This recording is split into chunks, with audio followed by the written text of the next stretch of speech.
ನಮ್ಮ ಕರ್ತನಾದ ಯೇಸು ಕ್ರಿಸ್ತನ ಕೃಪೆಯು, ತಂದೆಯಾದ ದೇವರ ಪ್ರೀತಿಯು, ಪರಿಶುದ್ಧಾತ್ಮನ ಅನ್ಯೋನ್ಯತೆಯು ನಮ್ಮೆಲ್ಲರ ಸಂಗಡ ಸದಾ ಕಾಲ ಇರಲಿ.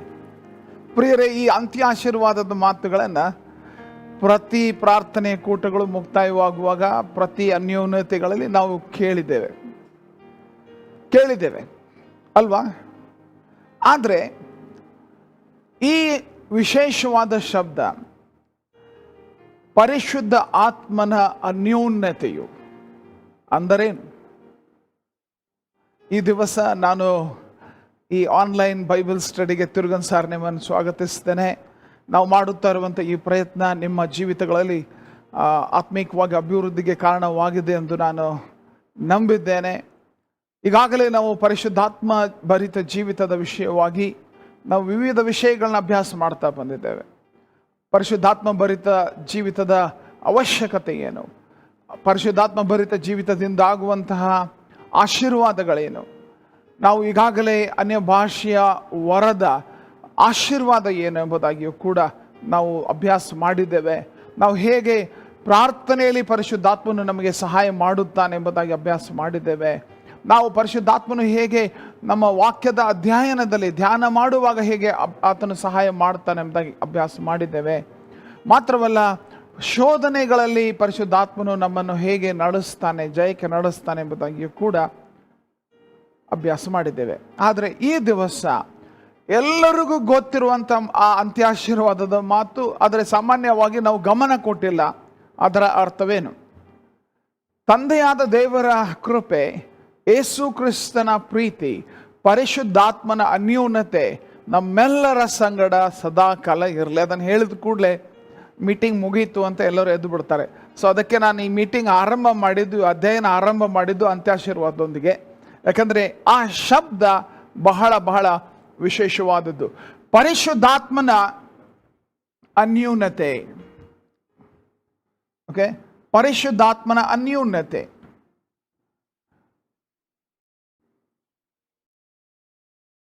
ಪರಿಶುದ್ಧಾತ್ಮನ ಅನ್ಯೂನ್ಯತೆ ಅನ್ನುವಂಥ ಈ ಒಂದು ಶಬ್ದ, ಇದನ್ನು ನಾವು ವಿಶೇಷವಾಗಿ ಮೊದಲನೇದಾಗಿ ಅರ್ಥವನ್ನು ನೋಡಿಕೊಳ್ಳೋಣ. ಹಾಗಂದ್ರೆ ಏನು, ಅದರ ಅರ್ಥವೇನು? ಓಕೆ, ಪರಿಶುದ್ಧಾತ್ಮನ ಅನ್ಯೋನ್ಯತೆಯ ಅರ್ಥ. ಓಕೆ, ಎರಡನೆಯದಾಗಿ ಪರಿಶುದ್ಧಾತ್ಮನ ಅನ್ಯೋನ್ಯತೆಯ ಅವಶ್ಯಕತೆ. ಓಕೆ, ಅವಶ್ಯಕತೆ. ಮತ್ತು ಮೂರನೆಯದಾಗಿ ಪರಿಶುದ್ಧಾತ್ಮನ ಅನ್ಯೋನ್ಯತೆ ಹೇಗೆ. ಓಕೆ, ಹೇಗೆ ನಾವು ಅನ್ಯೋನ್ಯತೆಯನ್ನು ಹೊಂದುತ್ತೇವೆ, ಇದನ್ನ ಈ ದಿವಸ ನಾವು ಅಭ್ಯಾಸ ಮಾಡಲಿಕ್ಕಿದ್ದೇವೆ. ನೀವು ಎಲ್ಲ ಸಿದ್ಧವಾಗಿ ಬಂದಿದ್ದೀರಂತ ನಾನು ನೆನೆಸ್ತೇನೆ. ಈ ಅಧ್ಯಯನದಲ್ಲಿ ಭಾಗವಹಿಸುವಾಗ ಒಂದು ಕೆಲಸ ದಯಮಾಡಿ ಮಾಡಿರಿ, ನೀವು ಈ ವಿಡಿಯೋನ ಶೇರ್ ಮಾಡಬೇಕು. ಮಾತ್ರವಲ್ಲ, ಯೂಟ್ಯೂಬ್ನಿಂದ ನೀವು ವೀಕ್ಷಿಸ್ತಾ ಇದ್ದರೆ ದಯಮಾಡಿ ಈ ಚಾನೆಲ್ ಸಬ್ಸ್ಕ್ರೈಬ್ ಮಾಡಬೇಕೆಂಬುದಾಗಿ ಕೂಡ ನಾನು ತಮ್ಮಲ್ಲಿ ವಿನಂತಿಸ್ತೇನೆ. ಅಂತ್ಯಾಶೀರ್ವಾದದಲ್ಲಿ ನಾವು ಉಪಯೋಗಿಸುವಂಥ ಈ ಶಬ್ದ ಪರಿಶುದ್ಧಾತ್ಮನ ಅನ್ಯೋನ್ಯತೆ. ಪರಿಶುದ್ಧಾತ್ಮನ ಅನ್ಯೋನ್ಯತೆ ನಮ್ಮೆಲ್ಲರ ಸಂಗಡ ಸದಾ ಕಾಲ ಇರಲಿ ಅನ್ನುವ ಈ ಶಬ್ದ 2 ಕೊರಿಂಥ 13ನೇ ಅಧ್ಯಾಯ 14ನೇ ವಚನದಲ್ಲಿ ನಾವು ಓದ್ತೇವೆ ಅದನ್ನು. ಓಕೆ, 2 ಕೊರಿಂಥ 13ನೇ ಅಧ್ಯಾಯ 14ನೇ ವಚನದಲ್ಲಿ ಈ ವಚನ ಅದನ್ನು ನಾವು ನೋಡ್ತೇವೆ. ಇರುವಂಥ ಮಾತು ಎಲ್ಲರಿಗೂ ಒಂದು ವೇಳೆ ಬಾಯಿಪಾಟ್ ಗೊತ್ತಿರುವಂಥ ಮಾತು. ನಮ್ಮ ಕರ್ತನಾದ ಯೇಸು ಕ್ರಿಸ್ತನ ಕೃಪೆಯು, ದೇವರ ಪ್ರೀತಿಯು, ಪವಿತ್ರಾತ್ಮನ ಅನ್ಯೋನ್ಯತೆಯು ನಿಮ್ಮೆಲ್ಲರ ಸಂಗಡವಿರಲಿ. ನಿಮ್ಮೆಲ್ಲರ ಸಂಗಡವಿರಲಿ. ಸೊ, ಪರಿಶುದ್ಧ ಆತ್ಮನ ಅನ್ಯೋನ್ಯತೆ ಅಂದರೇನು? ಪರಿಶುದ್ಧಾತ್ಮನ ಅನ್ಯೋನ್ಯತೆ ಅಂದರೇನು? ಅನ್ಯೋನ್ಯತೆ ಅಂದರೇನು? ಈ ಶಬ್ದನ ಉಪಯೋಗಿಸುವಾಗ ನಮಗೆ ಯಾವ ಅರ್ಥದಲ್ಲಿ ನಾವು ಅದನ್ನು ಉಪಯೋಗಿಸುತ್ತೇವೆ? ಅನ್ಯೋನ್ಯತೆ ಅಂದರೇನು? ಫಸ್ಟ್ ಇಲ್ಲಿ ಏನು ಅನ್ಯೋನ್ಯತೆ ಅಲ್ಲ, ಓಕೆ, ಅದನ್ನು ನೆನಪಿಸ್ಕೊಳ್ಳೋಣ, ಅರ್ಥ ಮಾಡಿಕೊಳ್ಳೋಣ. ಏನು ಅನ್ಯೋನ್ಯತೆ ಅಂತ ಉಪಯೋಗಿಸ್ತೇವೆ ಸರಿ, ಆದರೆ ಅನ್ಯೋನ್ಯತೆ ಅಲ್ಲ, ಇದು ಅನ್ಯೋನ್ಯತೆ ಅಲ್ಲ. ಅದನ್ನು ತಿಳ್ಕೊಳ್ಳೋದು ಬಹಳ ಒಂದು ಮಹತ್ವದ್ದು. ಯಾವುದು ಅನ್ಯೋನ್ಯತೆ ಅಲ್ಲ ಅಂತಂದ್ರೆ, ಪ್ರಿಯರೇ, ನಾವು ರಕ್ಷಣೆ ಹೊಂದಿದಾಗ, ಹೌದು, ಪರಿಶುದ್ಧಾತ್ಮನ ಕಾರ್ಯದಿಂದಲೇ ನಾವು ರಕ್ಷಣೆ ಹೊಂದಿದ್ದು, ಯೇಸು ಸ್ವಾಮಿಯನ್ನು ನಂಬಿದ್ದು, ಯೇಸು ಸ್ವಾಮಿಯನ್ನು ಹಿಂಬಾಲಿಸ್ತಾ ಇರುವಂಥದ್ದು.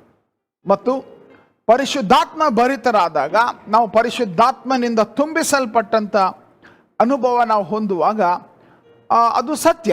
ಹೌದು, ನಾವು ಅದು ಆ ಅನುಭವ ಒಂದು ನಿಜವಾದ ಅನುಭವ. ಆದರೆ ಪರಿಶುದ್ಧಾತ್ಮನನ್ನು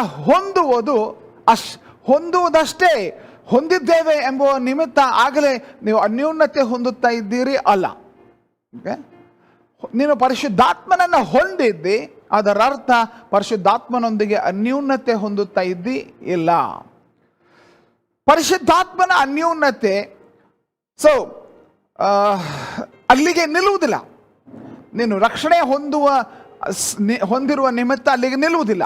ನೀನು ಪರಿಶುದ್ಧಾತ್ಮ ಭರಿತನಾಗಿ ಅನ್ಯ ಭಾಷೆಯ ವರದೊಂದಿಗೆ ನೀನು ಜೀವಿಸ್ತಾ ಇರುವಾಗ ಅದು ಆ ಅನ್ಯೋನ್ಯತೆ ಅಲ್ಲ, ಅಥವಾ ಅನ್ಯೋನ್ಯತೆ ಆ ಒಂದು ಅನುಭವಕ್ಕೆ ಅದು ಸೀಮಿತವಾಗಿಲ್ಲ, ಅಷ್ಟಕ್ಕೆ ನಿಂತಿಲ್ಲ.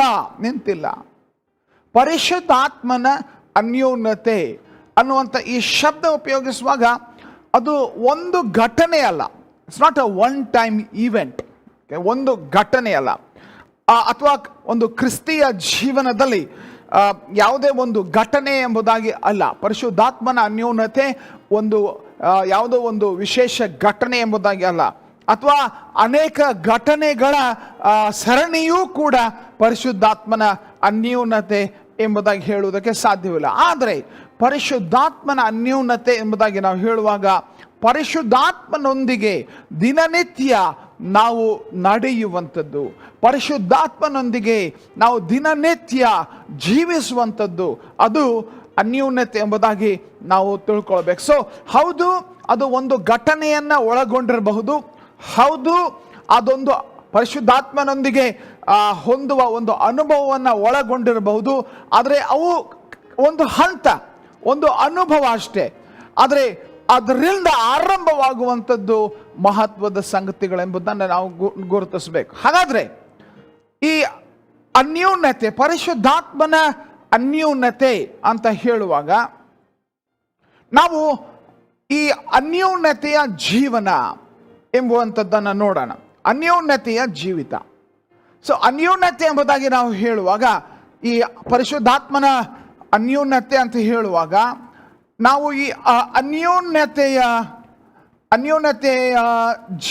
ಜೀವಿತ, ಓಕೆ, ಫಸ್ಟ್ ನಾವು ನೋಡಬೇಕು ಇದು ಹೇಗೆ, ಇದು ಯಾವ ರೀತಿಯಾಗಿ ಅನ್ಯೋನ್ಯತೆಯ ಜೀವಿತ ಎಂದು ನಾವು ನೋಡುವಾಗ, ಪ್ರಿಯರೇ, ಇದು ದೇವರೊಂದಿಗೆ ಪರಿಶುದ್ಧಾತ್ಮನ ಮುಖಾಂತರ ನಾವು ಒಂದು ವ್ಯಕ್ತಿಗತ ವೈಯಕ್ತಿಕ ಸಂಬಂಧ ಹೊಂದುವಂಥದ್ದು. ನಾವು ಈ ಶಬ್ದ ಅನ್ಯೋನ್ಯತೆ ಅನ್ನುವಂಥ ಈ ಶಬ್ದ ಏನಿದೆಯಲ್ಲ, ಇದನ್ನ ಗ್ರೀಕ್ನಲ್ಲಿ ನಾವು ನೋಡುವಾಗ ಅಲ್ಲಿ ಉಪಯೋಗಿಸಲ್ಪಡುವ ಶಬ್ದ ಕೊಯ್ನೋನಿಯಾ. ಓಕೆ, ಕೊಯ್ನೋನಿಯಾ ಎಂಬುದಾಗಿ. ಓಕೆ, ಕೊಯ್ನೋನಿಯಾ ಅನ್ನುವಂತಹ ಈ ಶಬ್ದ ಅನ್ಯೋನ್ಯತೆಗಾಗಿ ಬೈಬಲ್ ಉಪಯೋಗಿಸ್ತದೆ ಗ್ರೀಕ್ ಭಾಷೆಯಲ್ಲಿ. ಅನ್ಯೋನ್ಯತೆ ಎಂಬುವಂತಹ ಈ ಒಂದು ಶಬ್ದದ ಅರ್ಥ ಸಂಬಂಧ. ಇನ್ಫ್ಯಾಕ್ಟ್ ಯಾವ ರೀತಿಯಾದ ಸಂಬಂಧ ಅಂತಂದ್ರೆ, ಪರಿಚಯಕ್ಕಿಂತ ಹೆಚ್ಚಿನ ಸಂಬಂಧ. ನಾವು ಒಬ್ಬರಿಗೊಬ್ಬರು ಭೇಟಿಯಾಗುವಾಗ ನಾವು ಪರಿಚಯವಾಗ್ತೇವೆ, ಆ ಪರಿಚಯಕ್ಕಿಂತ ಒಂದು ವಿಶೇಷವಾದ ಸಂಬಂಧ ಇದು. ಕೊಯ್ನೋನಿಯಾ ಅಂತಂದ್ರೆ ಅದು ಪರಿಚಯಕ್ಕಿಂತ ಹೆಚ್ಚಿನ ಸಂಬಂಧ. ಅದು ಆಳವಾದ ಅನುಭವಗಳನ್ನು ಜೊತೆಯಾಗಿ ಹೊಂದುವ, ಜೊತೆಯಾಗಿ ಹಂಚಿಕೊಳ್ಳುವ ಸಂಬಂಧ. ಅದು ಒಂದು ವೇಳೆ ಕುಟುಂಬ ಸಂಬಂಧದಂತೆ, ಗಂಡ ಹೆಂಡತಿಯ ಆತ್ಮೀಯ ಸಂಬಂಧದಂತೆ ಸಂಬಂಧ. ಅನ್ಯೋನ್ಯತೆ ಎಂಬುವಂಥ ಶಬ್ದದ ಅರ್ಥ ಇದು. ಅನ್ಯೋನ್ಯತೆಯ ಈ ಶಬ್ದ ಇದು ಅಮೂಲ್ಯವಾದ ಸಂಬಂಧ ಎಂಬುದಾಗಿಯೂ ಕೂಡ ನಾವು ಗುರುತಿಸಬಹುದು. ಇದೇ ಶಬ್ದವನ್ನ ಪರಿಶುದ್ಧಾತ್ಮನ ಅನ್ಯೋನ್ಯತೆ ಅಂತ ಉಪಯೋಗಿಸಲ್ಪಡುವಾಗ ಇದು ಆಳವಾದ ಸಂಬಂಧ, ಇದು ವಿಶೇಷವಾದ ಸಂಬಂಧ, ಇದು ಪರಿಚಯಕ್ಕಿಂತ ಹೆಚ್ಚಿನ ಸಂಬಂಧ, ಇದು ಕುಟುಂಬದ ಸಂಬಂಧದಂತೆ ಎಂಬುದಾಗಿ ಎಲ್ಲ ನಾವು ಗುರುತಿಸಬೇಕು. ಸೊ ಪ್ರಿಯರೇ, ಈ ಒಂದು ನಮ್ಮನ್ನ ಒಂದು ತ್ರಯೈಕ ದೇವರೊಂದಿಗೆ ಈ ಸಂಬಂಧ ಪ್ರಭಾವ ಬೀರುತ್ತದೆ ಎಂಬುದನ್ನು ನಾವು ತಿಳಿಯೋಣ. ವಿಶೇಷವಾಗಿ ಒಂದು ತಂದೆಯೊಂದಿಗೆ ಸಂಬಂಧ, ಓಕೆ, ಪರಿಶುದ್ಧಾತ್ಮನ ಮುಖಾಂತರವಾಗಿ ನಾವು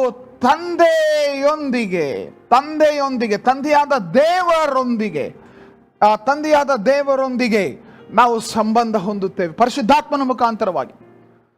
ಈ ಮಾತು ಹೇಳ್ತಾ ಇರುವಾಗ ನೋಡ್ರಿ, ರೋಮ 5:5 ಆ ವಚನ ನಾವು ಓದುವಾಗ ಬಹಳ ವಿಶೇಷವಾದದ್ದು. ಈ ನಿರೀಕ್ಷೆ ನಮ್ಮನ್ನು ಆಶೆಯನ್ನು ಭಂಗಪಡಿಸುವುದಿಲ್ಲ.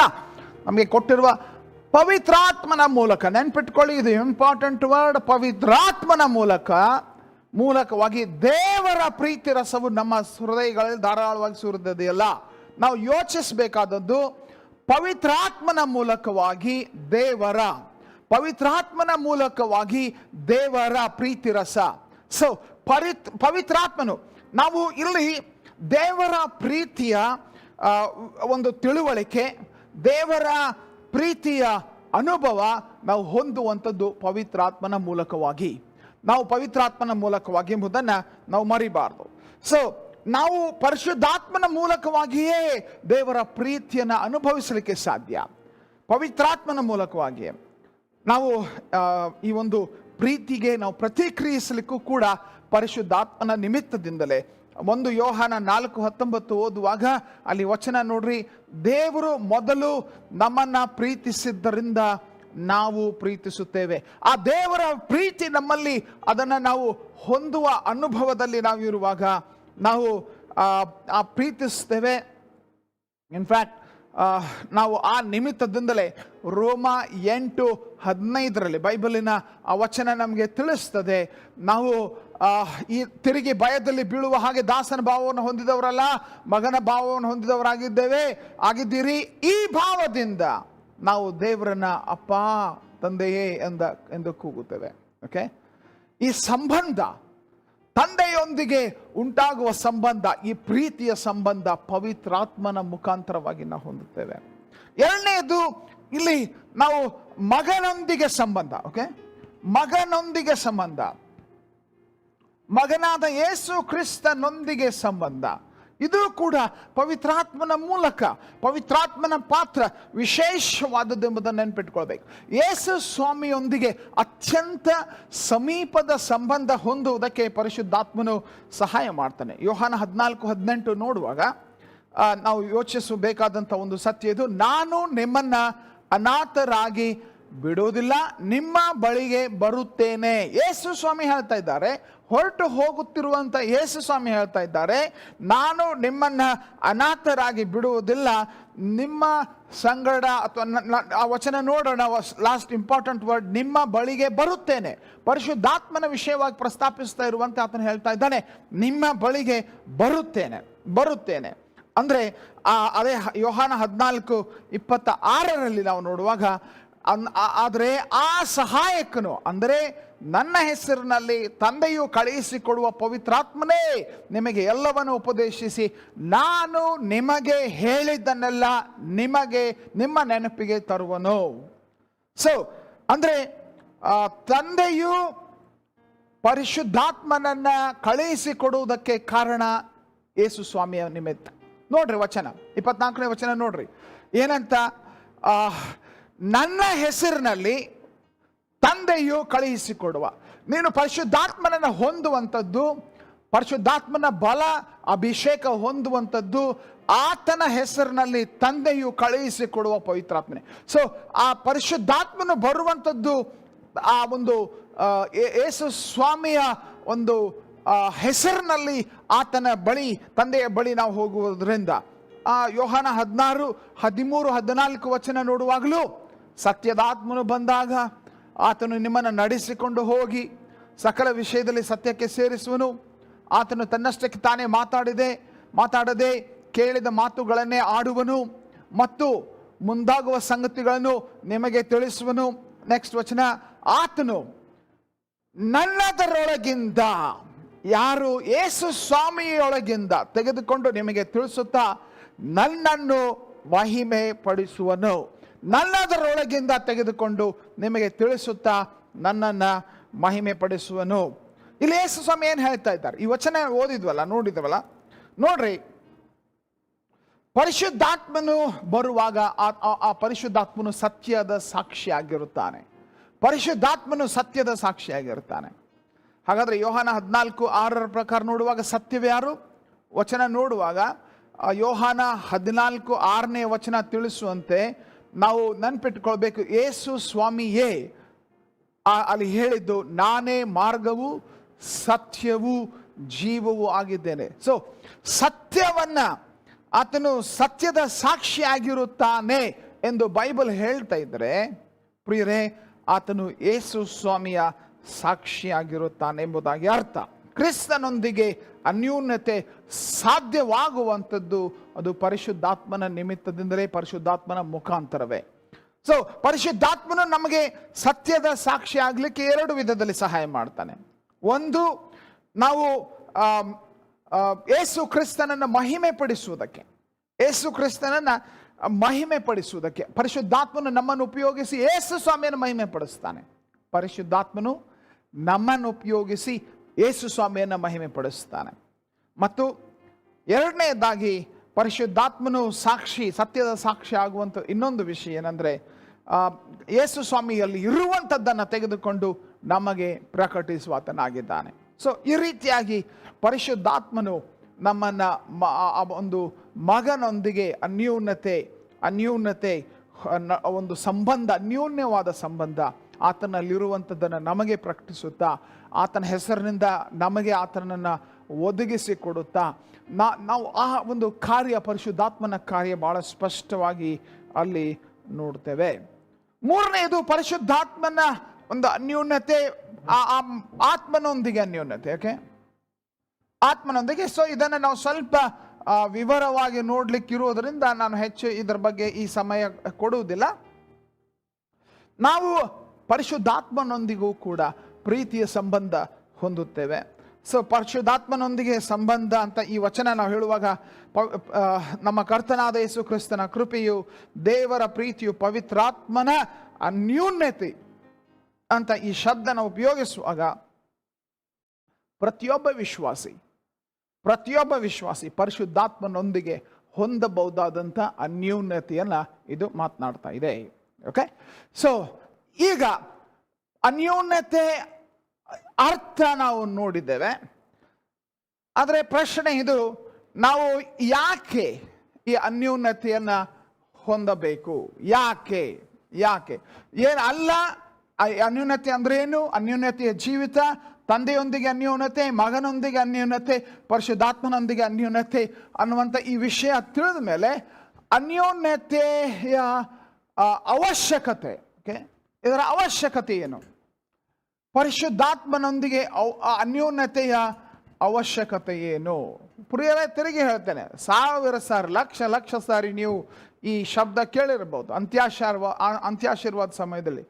And the communion of the Holy Spirit and the fellowship of the Holy Spirit. ಪರಿಶುದ್ಧಾತ್ಮನ ಅನ್ಯೋನ್ಯತೆ. ಆದರೆ ಎಂದಾದರೂ ಯೋಚಿಸಿದ್ದೀರಾ ಈ ಅನ್ಯೋನ್ಯತೆಯನ್ನು ನಾನು ಹೊಂದ್ತಾ ಇದ್ದೇನಾ? ಅನ್ಯೋನ್ಯತೆಯ ಅರ್ಥವೇನು? ಪರಿಶುದ್ಧಾತ್ಮನೊಂದಿಗೆ ಅನ್ಯೋನ್ಯತೆಯ ಅರ್ಥವೇನು? ಯೋಚಿಸಿದ್ದೇವಾ? ಸೊ ಪರಿಶುದ್ಧಾತ್ಮನ ಅನ್ಯೋನ್ಯತೆಯ ಅವಶ್ಯಕತೆ ಏನಿದೆ? ಯಾಕೆ ನಾವು ಅನ್ಯೋನ್ಯತೆ ಹೊಂದಬೇಕು? ಇದು ಪ್ರತಿಯೊಬ್ಬ ವಿಶ್ವಾಸಿ, ಯೇಸು ಸ್ವಾಮಿಯ ಪ್ರತಿಯೊಬ್ಬ ಹಿಂಬಾಲಕನು ಪರಿಶುದ್ಧಾತ್ಮನೊಂದಿಗೆ ಅನ್ಯೋನ್ಯತೆಯನ್ನು ಹೊಂದುವ ತೀವ್ರವಾದ ಅವಶ್ಯಕತೆ ಇದೆ. ನಾವು ಈ ಅನ್ಯೋನ್ಯತೆ ಹೊಂದಲಿಕ್ಕೆ 2 ಕಾರಣಗಳು.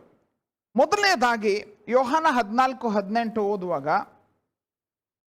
ಪ್ರಿಯರೇ, ಯೇಸು ಸ್ವಾಮಿ ಮಾತು ಕೊಟ್ಟಂತ ವಿಷಯ ಅದು. ಓಕೆ, ನೋಡ್ರಿ, 14ನೇ ಅಧ್ಯಾಯದ 18ನೇ ವಚನ ಓದುವಾಗ, ನಾನು ನಿಮ್ಮನ್ನ ಅನಾಥರಾಗಿ ಬಿಡುವುದಿಲ್ಲ, ನಿಮ್ಮ ಬಳಿಗೆ ಬರುತ್ತೇನೆ. ಪ್ರಿಯರೇ, ನಮಗೆ ಪರಿಶುದ್ಧಾತ್ಮನ ಅನ್ಯೋನ್ಯತೆಯ ಅವಶ್ಯಕತೆ ಯಾಕಿದೆ ಅಂತಂದ್ರೆ, ನಮಗೆ ಆತನ ಪ್ರೀತಿಯ ಸಹವಾಸ ಬೇಕು. ಪರಿಶುದ್ಧಾತ್ಮನೊಂದಿಗೆ ಪ್ರೀತಿಯ ಸಹವಾಸ ಬೇಕು. ಓಕೆ, ಅ ಲವಿಂಗ್ ಕಂಪ್ಯಾನಿಯನ್ಶಿಪ್. ಓಕೆ, ಸಹವಾಸ ಬೇಕು ನಮಗೆ. ಪ್ರತಿ ವಿಶ್ವಾಸಿಗೆ ಪರಿಶುದ್ಧಾತ್ಮನೊಂದಿಗೆ ಪ್ರೀತಿಯ ಸಹವಾಸ ಬೇಕು.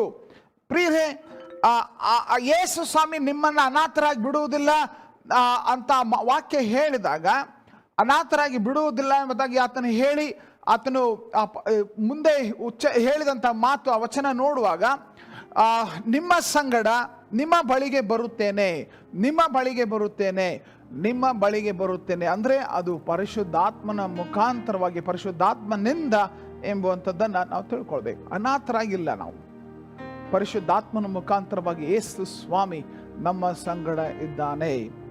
ಸೊ ಪ್ರೀತಿಯ ಸಹವಾಸ ಪರಿಶುದ್ಧಾತ್ಮನಿಂದ ನಾವು ಹೊಂದುತ್ತೇವೆ. ಮತ್ತು ಈ ಮಾತು ಹೇಳ್ತಾ ಇರುವಾಗ ನೋಡ್ರಿ, ಅದೇ ಯೋಹಾನ 14:16 ವಚನ ನೋಡ್ರಿ, ಪರಿಶುದ್ಧಾತ್ಮನ ಕುರಿತು ಉಪಯೋಗಿಸಲ್ಪಡುವಂತ ಒಂದು ಶಬ್ದ, ಆಗ ನಾನು ತಂದೆಯನ್ನ ಕೇಳಿಕೊಳ್ಳುವೆನು, ಆತನು ನಿಮಗೆ ಬೇರೊಬ್ಬ, ಈ ಶಬ್ದ ನೆನ್ಪಿಟ್ಕೊಳ್ಬೇಕು, ಬೇರೊಬ್ಬ ಸಹಾಯಕನು. ಓಕೆ, ಬೇರೊಬ್ಬ ಸಹಾಯಕನು, ಬೇರೊಬ್ಬ ಸಹಾಯಕನು, ಬಹಳ ಇಂಪಾರ್ಟೆಂಟ್ ಶಬ್ದ, ಬೇರೊಬ್ಬ ಸಹಾಯಕನು ಅಂದ್ರೆ ಅನದರ್ ಕೌನ್ಸಿಲರ್, ಬೇರೊಬ್ಬ ಸಹಾಯಕನು. ಅದನ್ನ ಮೂಲ ಭಾಷೆಯಲ್ಲಿ ನಾವು ನೋಡುವಾಗ ಅಲೋಸ್ ಪ್ಯಾರಾಕ್ಲಿಟೋಸ್ ಎಂಬುದಾಗಿ, ಅಂದ್ರೆ ಅಲೋಸ್ ಇನ್ನೊಬ್ಬ, ನನ್ನ ಹಾಗೆ ಇರುವ ಇನ್ನೊಬ್ಬ, ಪ್ಯಾರಾಕ್ಲಿಟೋಸ್ ಅವನು ಜೊತೆಯಾಗಿ ಬರುವ ಸಹಾಯಕ, ನನ್ನ ಹಾಗೆ ನಿಮ್ಮ ಜೊತೆಗೆ ಬರುವ ಇನ್ನೊಬ್ಬ ಸಹಾಯಕ, ನನ್ನ ಹಾಗೆ ನಿಮ್ಮ ಜೊತೆಗೆ ಇರುವ ಬೇರೊಬ್ಬ ಸಹಾಯಕ.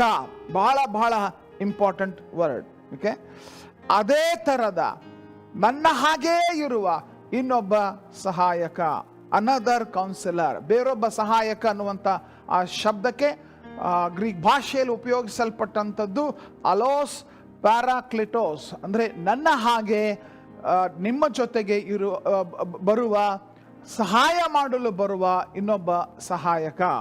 ಸೊ ಇನ್ನೊಂದು ಮಾತಿನಲ್ಲಿ ಬೇರೊಬ್ಬ ಸಹಾಯಕನು ಅಂತಂದ್ರೆ ಯೇಸು ಸ್ವಾಮಿಯಂತೆ, ಯೇಸು ಸ್ವಾಮಿಯಂತೆ ಆತನು ನಮ್ಮ ಬಳಿ ಬರುವಂಥದ್ದು.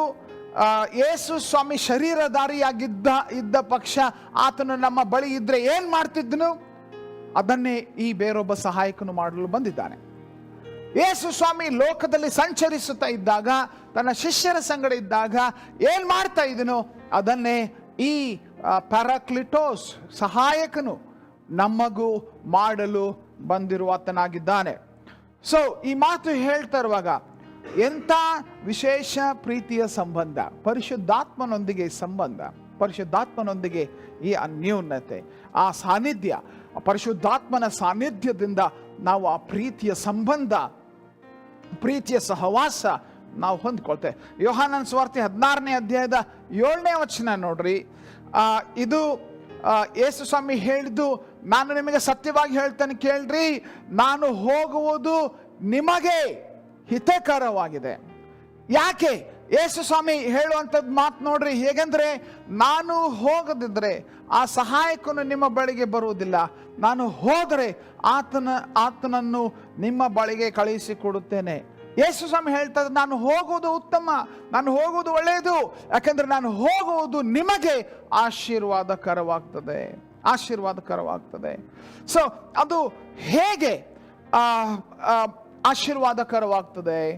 ಯೇಸು ಸ್ವಾಮಿ ಇದ್ದಾಗ ಆತನು ಆ 2000 ವರ್ಷಗಳ ಹಿಂದೆ ಆತನು ಯೆರೂಸಲೇಮ್, ಯೂದಾಯ, ಸಮಾರ್ಯ, ಗಲಿಲಾಯ ಆ ಪ್ರಾಂತ್ಯಗಳಲ್ಲಿ ಸಂಚರಿಸುತ್ತಾ ತನ್ನ ಶಿಷ್ಯರ ಸಂಗಡ ಮಾತ್ರ ಆತನು, ಮತ್ತು ಅಂದಿನ ಜನಾಂಗದ ಸಂಗಡ ಮಾತ್ರ ಆತನು ಜೊತೆಯಾಗಿ ಸಂಚರಿಸಿದನು, ಅನ್ಯೂನ್ಯತೆ ಹೊಂದಿದನು, ಅವರೊಂದಿಗೆ ಕೆಲಸ ಮಾಡಿದನು. ಆದರೆ ಈಗ ಪರಿಶುದ್ಧಾತ್ಮನ ಮುಖಾಂತರವಾಗಿ, ಹಲ್ಲೆಲೂಯಾ, ಪರಿಶುದ್ಧಾತ್ಮನ ಮುಖಾಂತರವಾಗಿ ಆತನು ಒಂದು ಏನಂದ್ರೆ, ನಾವು ಮನಸ್ಸಿನಲ್ಲಿಯೂ ಕೂಡ ಯೋಚಿಸಲಾರದಂಥ ಸಾಧ್ಯತೆಗಳನ್ನ ಆ ಮುಖಾಂತರ ನಾವು ಹೊಂದಿದ್ದೇವೆ. ಏನು ಗೊತ್ತಾ ಪ್ರಿಯರೇ, ಯಾವಾತನು ಅವರೊಂದಿಗೆ ಮಾತ್ರ ಇರುತ್ತಿದ್ದನೋ, ಯೇಸು ಸ್ವಾಮಿ ಅವರೊಂದಿಗೆ ಮಾತ್ರ ಇರುತ್ತಿದ್ದನೋ, ಈಗ ಅವರಲ್ಲಿ ಇರುವಾತನಾಗಿದ್ದಾನೆ. ಪರಿಶುದ್ಧಾತ್ಮನ ಮುಖಾಂತರವಾಗಿ ಅವರಲ್ಲಿ ಇರುವ ಆತನಾಗಿದ್ದಾನೆ. ಪರಿಶುದ್ಧಾತ್ಮನ ನಿಮಿತ್ತದಿಂದ, ಈ ಪರಿಶುದ್ಧಾತ್ಮನ ಮುಖಾಂತರವಾಗಿ ಯಾವಾತನು ಅವರ ಸಂಗಡ ಇರುತ್ತಿದ್ದನೋ, ಈಗ ಅವರೊಂದಿಗೆ ಅಷ್ಟೇ ಅಲ್ಲ, ಪ್ರತಿ ವಿಶ್ವಾಸಿಯೊಂದಿಗೆ, ಅವರಲ್ಲಿ ಪ್ರತಿ ವಿಶ್ವಾಸಿಯಲ್ಲಿ ಆತನು ಇರುವಾತನಾಗಿದ್ದಾನೆ. ಎಂಥ ಆಶೀರ್ವಾದ! ಮತ್ತು ಪ್ರತಿ ವಿಶ್ವಾಸಿ ಎಂಬುದಾಗಿ ಹೇಳುವಾಗ, ಜಗತ್ತಿನ ಯಾವುದೇ ಮೂಲೆಯಲ್ಲಿ ನೀನು ಇರುವುದಾಗಿದ್ದಲ್ಲಿ, ಈ ಸಂದೇಶ, ಈ ವಾಕ್ಯ ಕೇಳುತ್ತಾ ಇರುವಂತ ಯಾವುದೇ ಮೂಲೆಯಲ್ಲಿ ನೀನಿದ್ದರೂ, ಪರಿಶುದ್ಧಾತ್ಮನು ನಿನ್ನ ಸಂಗಡ, ನಿನ್ನಲ್ಲಿ, ನಿನ್ನೊಂದಿಗೆ ಇರುವಾತನಾಗಿದ್ದಾನೆ. ಇದು ಸಾಧ್ಯವಾದದ್ದು ಯಾಕೆ ಅಂತಂದ್ರೆ, ಯೇಸು ಸ್ವಾಮಿ ಪರಲೋಕಕ್ಕೆ ಏರಿ ಹೋಗಿ ಆ ಪರಿಶುದ್ಧಾತ್ಮನನ್ನು ಕಳುಹಿಸಿಕೊಟ್ಟದ್ರಿಂದಲೇ. ಅದಕ್ಕೆ ಯೇಸು ಸ್ವಾಮಿ ಹೇಳಿದ್ದು, ನಾನು ಹೋಗುವುದು ನಿಮಗೆ ಹಿತಕರವಾಗಿದೆ. ನಾವು ಹೋಗುವುದು ನಿಮಗೆ ಹಿತಕರವಾಗಿದೆ. ಓಕೆ, ಸೊ ಪ್ರೀತಿಯ ಸಹವಾಸ ನಮಗೆ ಬೇಕು. ಕ್ರಿಸ್ತನೊಂದಿಗೆ ಪರಿಶುದ್ಧಾತ್ಮನ ಮುಖಾಂತರ ನಮಗೆ ಪ್ರೀತಿಯ ಸಹವಾಸ ಬೇಕು. ಆ ಪ್ರೀತಿಯ ಸಹವಾಸ ಸಾಧ್ಯವಾಗುವಂಥದ್ದು ಪರಿಶುದ್ಧಾತ್ಮನ ಮುಖಾಂತರವಾಗಿ. ಎರಡನೇ ಅಂಶ, ಇಲ್ಲಿ ಇದರ ಅವಶ್ಯಕತೆಯ ಕುರಿತು ನಾವು ಯೋಚಿಸುವಾಗ, ಪರಿಶುದ್ಧಾತ್ಮನು ನಮಗೆ ಪರಿಶುದ್ಧಾತ್ಮನ ಇನ್ಫ್ಯಾಕ್ಟ್ ಬಲವಾದ ಸಹಾಯ ಬೇಕು. ನಮಗೆ ಪ್ರೀತಿಯ ಸಹವಾಸ ಬೇಕು. ನಮಗೆ ಪರಿಶುದ್ಧಾತ್ಮನ ಬಲವಾದ ಸಹಾಯ ಬೇಕು. ಪರಿಶುದ್ಧಾತ್ಮನ ಬಲವಾದ ಸಹಾಯ ನಮಗೆ ಬೇಕು. ಓಕೆ, ಪ್ರತಿಯೊಬ್ಬ ವಿಶ್ವಾಸಿ ಈ ವಿಷಯ ನೆನ್ಪಿಟ್ಕೋ. ನಿನಗೆ ಯಾಕೆ ಪರಿಶುದ್ಧಾತ್ಮನ ಅನ್ಯೋನ್ಯತೆ ಬೇಕಂದ್ರೆ, ಯೇಸು ಸ್ವಾಮಿಯ ಮುಖಾಂತರ ನಾವು ಹೊಂದುತ್ತಿದ್ದ ಪ್ರೀತಿಯ ಸಹವಾಸವನ್ನ ನಾವು ಈಗ ಪರಿಶುದ್ಧಾತ್ಮನ ಮುಖಾಂತರವಾಗಿ ಅದೇ ರೀತಿಯಾಗಿ ಅನ್ಯೋನ್ಯತೆ ಹೊಂದಲಿಕ್ಕೆ ಸಾಧ್ಯ. ಆಗ ಕೇವಲ ಅದು ಇಸ್ರೇಲ್ ಪ್ರದೇಶಕ್ಕೆ ಸೀಮಿತವಾಗಿತ್ತು. ಈಗ ವಿಶ್ವದ ಮೂಲೆಗಳಿಂದ ಈ ಪ್ರೀತಿಯ ಸಹವಾಸ ನನ್ನೊಂದಿಗೆ, ನನ್ನಲ್ಲಿ ಪರಿಶುದ್ಧಾತ್ಮನ ಮುಖಾಂತರ ನಾನು ಈ ಅನ್ಯೋನ್ಯತೆಯನ್ನು ಹೊಂದಲಿಕ್ಕೆ ಸಾಧ್ಯ. ಎರಡನೇದು, ಈ ಅವಶ್ಯಕತೆ ಏನಪ್ಪಾ ಅಂದ್ರೆ, ಬಲವಾದ ಸಹಾಯ ನಾನು ಹೊಂದುತ್ತೇನೆ. ಯಾವ ರೀತಿಯಾಗಿ? ಪ್ರಿಯರೇ, ಸಹಾಯಕನು ಅಂತ, ಪರಾಕ್ಲಿಟೋಸ್ ಅಂತ ಉಪಯೋಗಿಸುವಾಗ, ನಮ್ಮನ್ನು ಸಹಾಯ ಮಾಡಲು ಇನ್ನೊಬ್ಬ ಸಹಾಯಕನು ಆ ಶಬ್ದ ಬಹಳ ಇಂಪಾರ್ಟೆಂಟ್. ಓಕೆ, ಪರಿಶುದ್ಧಾತ್ಮನು ನಮ್ಮನ್ನ ದೇವರ ಸೇವೆಯಲ್ಲಿ ಎಲ್ಲಾ ವಿಧದ ಸಹಾಯ ಮಾಡಲಿಕ್ಕೆ ಬಂದಿರುವಾತನು. ಎಲ್ಲಾ ವಿಧದ ಸಹಾಯ. ಪ್ರಿಯರೇ, ನಾವು ಪರಿಶುದ್ಧ ಆತ್ಮನ ನಿಮಿತ್ತ ಸೇವೆಯಲ್ಲಿ ವಿಧವಾದ ಸಹಾಯ ನಾವು ಹೊಂದುತ್ತೇವೆ. ಓಕೆ, ಉದಾಹರಣೆಗೆ ಸಾಕ್ಷಿಯಾಗುವುದಕ್ಕೆ. ಇಲ್ಲಿ ಈ ಮಾತು ಹೇಳುವಾಗ, ಒಂದು ಸಾಕ್ಷಿಯಾಗಲು ಆತನು ಸಹಾಯ ಮಾಡ್ತಾನೆ. ಓಕೆ, ಸಾಕ್ಷಿಯಾಗುವುದಕ್ಕೆ ಆತನು ಸಹಾಯ ಮಾಡ್ತಾನೆ. ಹೇಗೆ ಸಾಕ್ಷಿಯಾಗಲು ಸಹಾಯ ಮಾಡ್ತಾನೆ? ಎರಡು ವಿಧದಲ್ಲಿ. ಒಂದು, ಆತನು ಸೇವೆಗಾಗಿ ನಮ್ಮನ್ನ ಬಲಪಡಿಸುವುದರಿಂದ, ಆತನು ನಮ್ಮ ಜೀವಿತಗಳಲ್ಲಿ ತುಂಬುವಾಗ, ನಮ್ಮನ್ನು ಅಭಿಷೇಕಿಸುವಾಗ, ನಮ್ಮನ್ನ ಅದೇನೋ ಜುಮ್ ಅನುಭವ ಅಷ್ಟೇ ಅಲ್ಲ, ಅದು ಜುಮ್ ಅನುಭವ ಅಂತ ಅಲ್ಲ ಪ್ರಿಯರೇ, ಅದು ಬಲಪಡಿಸುವ ಅನುಭವ, ಎಂಪವರಿಂಗ್ ಎಕ್ಸ್ಪೀರಿಯನ್ಸ್, ಬಲಪಡಿಸುವ ಅನುಭವ. ಅದು ಸಹಾಯ ಹೇಗೆ ಮಾಡ್ತಾನೆ? ಬಲವಾದ ಸಹಾಯ ಹೇಗೆ ಮಾಡ್ತಾನೆ? ನಾವು ಸಾಕ್ಷಿ ಆಗಲಿ.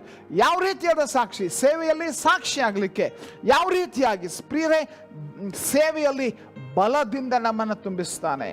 ಸೇವೆಯ ಅಭಿಷೇಕ ನಮಗೆ ಕೊಡುತ್ತಾನೆ. ವಿಶೇಷವಾಗಿ ನಾವು ಮೊದಲನೇ ಕೊರಿಂಥ 12ನೇ ಅಧ್ಯಾಯ 8ನೇ ವಚನದಿಂದ ಓದುವಾಗ, ಒಬ್ಬನಿಗೆ ದೇವರಾತ್ಮನ ಮೂಲಕ ಜ್ಞಾನವಾಕ್ಯವು, ಒಬ್ಬನಿಗೆ ಆತ್ಮನ ಮೂಲಕ ಆತ್ಮನಿಗೆ ಅನುಗುಣವಾದ ವಿದ್ಯಾವಾಕ್ಯವು, ಒಬ್ಬನಿಗೆ ಆತ್ಮನಿಂದಲೇ ನಂಬಿಕೆಯು, ಒಬ್ಬನಿಗೆ ಆ ಆತ್ಮನಿಂದಲೇ ನಾನಾ ರೋಗಗಳನ್ನು ವಾಸಿ ಮಾಡುವ ವರವು, ಒಬ್ಬನಿಗೆ ಮಹತ್ತುಗಳನ್ನು ಮಾಡುವ ವರವು, ಒಬ್ಬನಿಗೆ ಪ್ರವಾದನೆಯ ವರವು, ಒಬ್ಬನಿಗೆ ಸತ್ಯಾಸತ್ಯ ಆತ್ಮಗಳ ವಿವೇಚಿಸುವ ವರವು, ಒಬ್ಬನಿಗೆ ವಿವಿಧ ವಾಣಿಗಳನ್ನಾಡುವ ವರವು, ಒಬ್ಬನಿಗೆ ವಾಣಿಗಳ ಅರ್ಥವನ್ನು ಹೇಳುವ ವರವು ಕೊಡಲ್ಪಟ್ಟಿದೆ. ಗಮನಿಸಿದ್ರ? ಇದೆಲ್ಲ ನಿನ್ನನ್ನ ಸೇವೆಯಲ್ಲಿ ಬಲವಾಗಿ ಸಹಾಯ ಮಾಡ್ತದೆ. ನಿನ್ನ ಸಾಕ್ಷಿಗೆ ಈ ಪರಿಶುದ್ಧಾತ್ಮನ ಈ ಎಲ್ಲ ವರ ನಿನಗೆ ಸಹಾಯ ಮಾಡ್ತದೆ. ಎರಡನೇದು, ಈ ಸಾಕ್ಷಿಗೆ ಸಹಾಯ ಮಾಡುವಂತ ಇನ್ನೊಂದು ವಿಷಯ ಅಂತಂದ್ರೆ, ಕ್ರಿಸ್ತನ ಸ್ವಭಾವವನ್ನು ನಮಗೆ ಕೊಡುತ್ತಾನೆ. ಓಕೆ, ಸಾಕ್ಷಿಯಾಗುವುದಕ್ಕೆ ವರ ಕೊಡುವಂಥದ್ದಷ್ಟೇ ಅಲ್ಲ, ಸಾಕ್ಷಿಯಾಗುವುದಕ್ಕೆ ಕ್ರಿಸ್ತನ ಗುಣಲಕ್ಷಣ, ಕ್ರಿಸ್ತನ ಫಲ ಪರಿಶುದ್ಧಾತ್ಮನೇ ಕೊಡ್ತಾನೆ. ಆ ಪರಿಶುದ್ಧಾತ್ಮನ ಅನ್ಯೋನ್ಯತೆಯಿಂದ ನಾವು ಹೊಂದುವಂಥವರಾಗಿದ್ದೇವೆ. ಆ ಒಂದು ಕ್ರಿಸ್ತನ ಗುಣ ಎಲ್ಲಿದೆ? ಗಲಾತ್ಯ ಪತ್ರಿಕೆ 5ನೇ ಅಧ್ಯಾಯ ಅದರ 22ನೇ ವಚನದಿಂದ ನಾವು ಓದುವಾಗ, ಆದರೆ ದೇವರಾತ್ಮನಿಂದ ಉಂಟಾಗುವ ಫಲವೇನೆಂದರೆ ಪ್ರೀತಿ, ಸಂತೋಷ, ಸಮಾಧಾನ, ದೀರ್ಘಶಾಂತಿ, ದಯೆ, ಉಪಕಾರ, ನಂಬಿಕೆ, ಸಾಧುತ್ವ, ಕ್ಷಮೆ, ದಮೆ ಇಂಥವುಗಳೇ. ಇದು ಪರಿಶುದ್ಧಾತ್ಮನ ನಮಗೆ ಸಾಕ್ಷಿಯಾಗುವುದಕ್ಕೆ ನಮ್ಮನ್ನ ಕ್ರಿಸ್ತನ ಗುಣಲಕ್ಷಣಗಳಿಂದ ನಮ್ಮಲ್ಲಿ ಕಾರ್ಯ ಮಾಡ್ತಾನೆ. ಸೊ ಆ ರೀತಿಯಾಗಿ ನಮ್ಮ ಸಾಕ್ಷಿಯ ಜೀವಿತದಲ್ಲಿ ಬಲವಾಗಿ ಸಹಾಯ ಮಾಡ್ತಾನೆ ಪರಿಶುದ್ಧಾತ್ಮನು. ಯಾಕೆ ಆ ಪರಿಶುದ್ಧಾತ್ಮನ ಅನ್ಯೂನ್ಯತೆಯ ಅವಶ್ಯಕತೆ ಇದೆ? ನಮಗೆ ಆತನೊಂದಿಗೆ ಪ್ರೀತಿಯ ಸಹವಾಸ ಅಷ್ಟೇ ಅಲ್ಲ, ಆತನ ಸಹಾಯ ಬೇಕು. ನಿನ್ನ ಸೇವೆಯಲ್ಲಿ ಪರಿಶುದ್ಧಾತ್ಮನ ಸಹಾಯವಿಲ್ಲದೆ ಹೇಗೆ ತಾನೇ ಸೇವೆ ಮಾಡಲಿಕ್ಕೆ ಸಾಧ್ಯ? ನಾವು ನೆನ್ಪಿಟ್ಕೊಳ್ಳೋಣ, ಆತನ ಸಹಾಯ ಮಾಡುವಾಗ ನಾವು ಬಲವಾದ ಸಾಕ್ಷಿ ಆಗ್ತೇವೆ. ಯಾವ ರೀತಿಯಾಗಿ? ವರ ಮತ್ತು ಫಲದ ಮುಖಾಂತರ. ಎರಡನೇದು, ನಮ್ಮ ಬೋಧನೆಯಲ್ಲಿ ಆತನ ಸಹಾಯ ಮಾಡ್ತಾನೆ. ಸಾಕ್ಷಿ ಆಗುವಂಥದ್ರಲ್ಲಿ ಅಷ್ಟೇ ಅಲ್ಲ, ನಾವು ಬೋಧಿಸುವಾಗ ಪರಿಶುದ್ಧಾತ್ಮನು ನಮಗೆ ಸಹಾಯ ಮಾಡ್ತಾನೆ.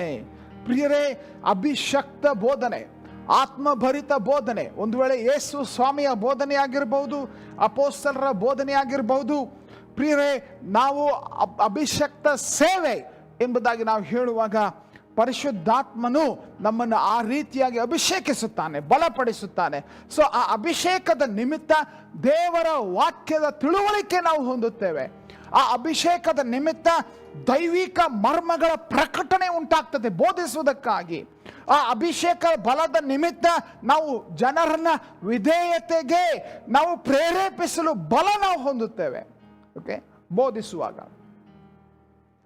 ಇದು ನಾನು ಹೇಗೆ ಪ್ರಸಂಗ ಮಾಡಬೇಕು ಎಂಬುವಂಥ ಕಲೆಯಿಂದ ಅಲ್ಲ, ಕ್ಲಾಸ್ನಿಂದ ಅಲ್ಲ, ನಾನು ಇದನ್ನು ಪಡೆಯುವಂಥದ್ದು ಪರಿಶುದ್ಧಾತ್ಮನ ಸಹಾಯದಿಂದ. ನೆನ್ಪಿಟ್ಕೊಳ್ಳಿ, ಯೇಸು ಸ್ವಾಮಿ ಬೋಧಿಸಿದಾಗ ಆತ್ಮಭರಿತನಾಗಿ ಬೋಧಿಸಿದನು. ಪೌಲನೇ ಚಾಲೆಂಜ್ ಹೇಳ್ತಾನೆ, ನಾವು ನಿಮ್ಮ ಬಳಿಯಲ್ಲಿ ಬಂದಾಗ ನಾವು ಬುದ್ಧಿ, ಜ್ಞಾನ, ಸಾಮರ್ಥ್ಯದಿಂದ ಬೋಧಿಸಲಿಲ್ಲ, ಆದರೆ ಬಲದಿಂದ, ಆತ್ಮನ ಬಲದಿಂದ ಬೋಧಿಸಿದೆವು ಎಂಬುದಾಗಿ ಕೊರಿಂಥ ಸಭೆಯ ವಿಷಯದಲ್ಲಿ ಮಾತನಾಡ್ತಾ ಇದ್ದಾಗ ಆ ಅಭಿಷೇಕ, ಪರಿಶುದ್ಧಾತ್ಮನ ಅಭಿಷೇಕದಿಂದಾಗಿ ನಮ್ಗೇನು ಸಿಗ್ತದೆ? ನಮಗೆ ಆತ್ಮಿಕ ಮರ್ಮಗಳು ಗೊತ್ತಾಗ್ತದೆ, ನಮಗೆ ಆ ತಿಳುವಳಿಕೆ, ಆ ವಾಕ್ಯದ ತಿಳುವಳಿಕೆ ಗೊತ್ತಾಗ್ತದೆ, ನಮಗೆ ಆ ವಿಧೇಯತೆಗೆ ಪ್ರೇರೇಪಿಸಲು ಬಲ ಪರಿಶುದ್ಧಾತ್ಮನು ಕೊಡ್ತಾನೆ.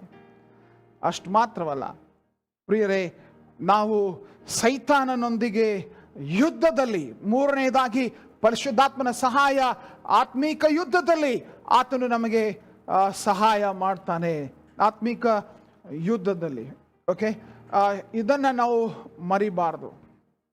ಆತ್ಮಿಕ ಯುದ್ಧದಲ್ಲಿ ವಿಶೇಷವಾಗಿ ನಾವು ನೆನ್ಪಿಟ್ಕೊಳ್ಳೋದು, ಮಾರ್ಕನ ಸುವಾರ್ತೆ 16ನೇ ಅಧ್ಯಾಯ 16ನೇ ವಚನ ಹೀಗೆ ಹೇಳ್ತದೆ, ನಂಬಿ ದೀಕ್ಷಾಸ್ನಾನ ಮಾಡಿಸಿಕೊಳ್ಳುವವನು ರಕ್ಷಣೆ ಹೊಂದುವನು, ನಂಬದೇ ಹೋಗುವವನು ದಂಡನೆಗೆ ಗುರಿಯಾಗುವನು. ಇನ್ಫ್ಯಾಕ್ಟ್ ಅದು ಮುಂದಿನ ವಚನ ನಾವು ಓದುವಾಗ, ಅಲ್ಲಿ 16-17ನೇ ವಚನ ನಾವು ಓದುವಾಗ ನಿಮ್ಗೆ ನೆನಪಿರ್ಬೋದು ವಾಕ್ಯ ಏನು ಹೇಳ್ತದೆ.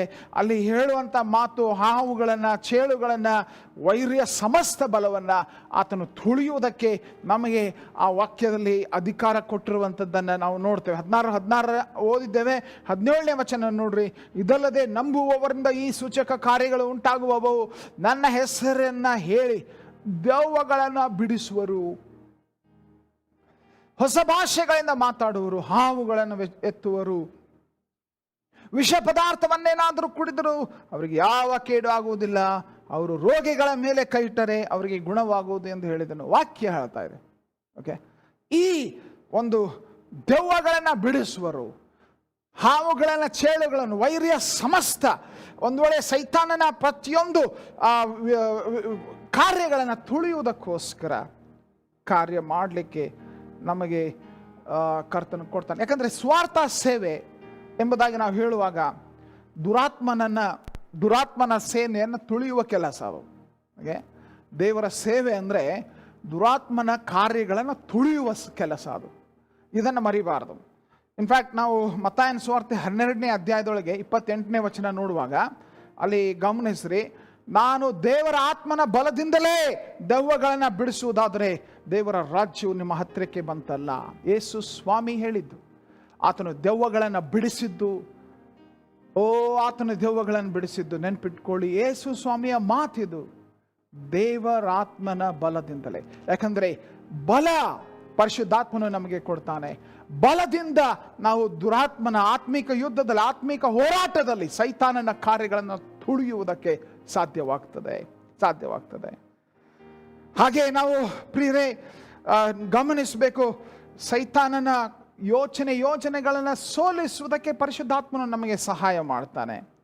ಇನ್ಫ್ಯಾಕ್ಟ್ ನಾವು ಲೂಕನ್ ಸುವಾರ್ತೆ 11ನೇ ಅಧ್ಯಾಯದಲ್ಲಿ 20ನೇ ವಚನದಿಂದ ಓದುವಾಗ ನಾವು ಮುಂದೆ 21ನೇ ವಚನ, ಒಬ್ಬ ಬಲಿಷ್ಠನು ಸರ್ವಾಯುಧಗಳನ್ನು ಧರಿಸಿಕೊಂಡು ತನ್ನ ಮನೆಯನ್ನು ಕಾಪಾಡಿಕೊಂಡಿರುವಾಗ ಅವನ ವಸ್ತುಗಳು ಭದ್ರವಾಗಿರುವವು. ಓಕೆ, ಯೇಸು ಸ್ವಾಮಿ ಆ ಬಲಿಷ್ಠ ವ್ಯಕ್ತಿಯ ಕುರಿತು ಆ ಮಾತನ್ನು ಹೇಳಿದಾಗ ಅಲ್ಲಿ ಆತನು ತಿಳಿಸ್ತಾ ಇರುವಂಥ ಮಾತಿದು, ಅದು ಆತನೇ ಆ ಬಲಿಷ್ಠನು, ಸೈತಾನನು ಆ ಬಲಹೀನ ವ್ಯಕ್ತಿ ಆ ಮನೆಯಲ್ಲಿ ಒಂದು ವೇಳೆ ಅವನು ಇದ್ದರೆ ಅವನನ್ನು ಓಡಿಸ್ಲಿಕ್ಕೆ ಸಾಧ್ಯ. ಯಾಕಂದರೆ ಆತನು ಬಲಿಷ್ಠನಾಗಿದ್ದಾನೆ. ಸೊ ಪರಿಶುದ್ಧ ಆತ್ಮನು ನಮಗೆ ಬಲವಾದ ಸಹಾಯ ಮಾಡ್ತಾನೆ, ನಮಗೆ ಆತ್ಮಿಕ ಯುದ್ಧದಲ್ಲಿ, ಸೇವೆಯಲ್ಲಿ. ಸೊ ಪ್ರಿಯರೇ, ಆ ಪರಿಶುದ್ಧಾತ್ಮನ ಅವಶ್ಯಕತೆ ಏನು? ಈ ಅನ್ಯೂನ್ಯತೆ, ಪರಿಶುದ್ಧಾತ್ಮನ ಅನ್ಯೂನ್ಯತೆಯ ಅವಶ್ಯಕತೆ. ಯಾಕಂದರೆ ಅನೇಕರ ಸಮಸ್ಯೆ, ನಾವು ಈ ಅನ್ಯೂನ್ಯತೆ ವಿಷಯವಾಗಿ ಲಕ್ಷ್ಯ ಕೊಟ್ಟಿಲ್ಲ, ತಲೆ ಕೆಡಿಸ್ಕೊಂಡಿಲ್ಲ, ವಿಚಾರ ಮಾಡಿಲ್ಲ. ಆದರೆ ಪ್ರತಿ ಸಾರಿ ಅಂತ್ಯಾಶೀರ್ವಾದದಲ್ಲಿ ಪರಿಶುದ್ಧಾತ್ಮನ ಅನ್ಯೂನ್ಯತೆ ಯಾವುದೋ ಒಂದು ಕಾಟಾಚಾರಕ್ಕೆ ಹೇಳುವ ಹಾಗೆ ಹೇಳಿಬಿಡ್ತಾರೆ. ಆದರೆ ಅದರ ಅವಶ್ಯಕತೆ ಏನು? ನೆನ್ಪಿಟ್ಕೊಳ್ಳೋಣ, ಅನ್ಯೂನ್ಯತೆಯ ಅವಶ್ಯಕತೆ ಪರಿಶುದ್ಧಾತ್ಮನ ಮುಖಾಂತರವಾಗಿ ಪ್ರೀತಿಯ ಸಂಬಂಧ, ಸಹವಾಸನ ಹೊಂದುವುದಕ್ಕಾಗಿ. ಎರಡನೇದು, ಆ ಪರಿಶುದ್ಧಾತ್ಮನಿಂದ ಬಲವಾದ ಸಹಾಯ ನಾವು ಹೊಂದುವುದಕ್ಕಾಗಿ. ಯಾವ ವಿಷಯದಲ್ಲಿ ಸಹಾಯ? ನಾವು ಸಾಕ್ಷಿಯಾಗಲು ಹೇಗೆ ಸಹಾಯ? ವರದಿಂದ, ಫಲದಿಂದ, ವರಗಳಿಂದ ಮತ್ತು ಫಲದಿಂದ, ಕ್ರಿಸ್ತನಂತ ಸದ್ಗುಣಗಳಿಂದ ಮತ್ತು ಬೋಧನೆಯಲ್ಲಿ ಬೋಧಿಸುವುದರಲ್ಲಿ ಪರಿಶುದ್ಧಾತ್ಮನ ಸಹಾಯವಿದೆ. ನಾವು ಆತ್ಮಿಕ ಯುದ್ಧದಲ್ಲಿ ದುರಾತ್ಮನೊಂದಿಗೆ ನಾವು ಯುದ್ಧ ಸಾರುವಾಗ, ಹೋರಾಡುವಾಗ ಆ ಪರಿಶುದ್ಧಾತ್ಮನು ನಮಗೆ ಸಹಾಯ ಮಾಡುತ್ತಾನೆ. ನಾನು ಅನ್ನಿಸ್ತೇನೆ ನೀವು ಮಹತ್ವದ ಸಂಗತಿಗಳನ್ನು ತಿಳ್ಕೊಳ್ತಾ ಇದ್ದೀರಿ ಎಂಬುದಾಗಿ. ಕೊನೆಯದಾಗಿ, ನಾವು ಹೇಗೆ ಈ ಅನ್ಯೋನ್ಯತೆಯಲ್ಲಿ ಜೀವಿಸಬೇಕು? ಪರಿಶುದ್ಧಾತ್ಮನೊಂದಿಗೆ ಅನ್ಯೋನ್ಯತೆ ಅನ್ನುವಂಥದ್ದನ್ನು ನಾವು ಹೇಗೆ, ಮೂರನೇ ಮಹತ್ವದ ಪ್ರಶ್ನೆಯದು, ಹೇಗೆ ಅನ್ಯೋನ್ಯತೆ ಹೇಗೆ? ಇದು ನಾವು ಗಮನಿಸಬೇಕಾದಂಥ ಒಂದು ಮಹತ್ವದ ಹಂತ. ಅನ್ಯೋನ್ಯತೆ ಹೇಗೆ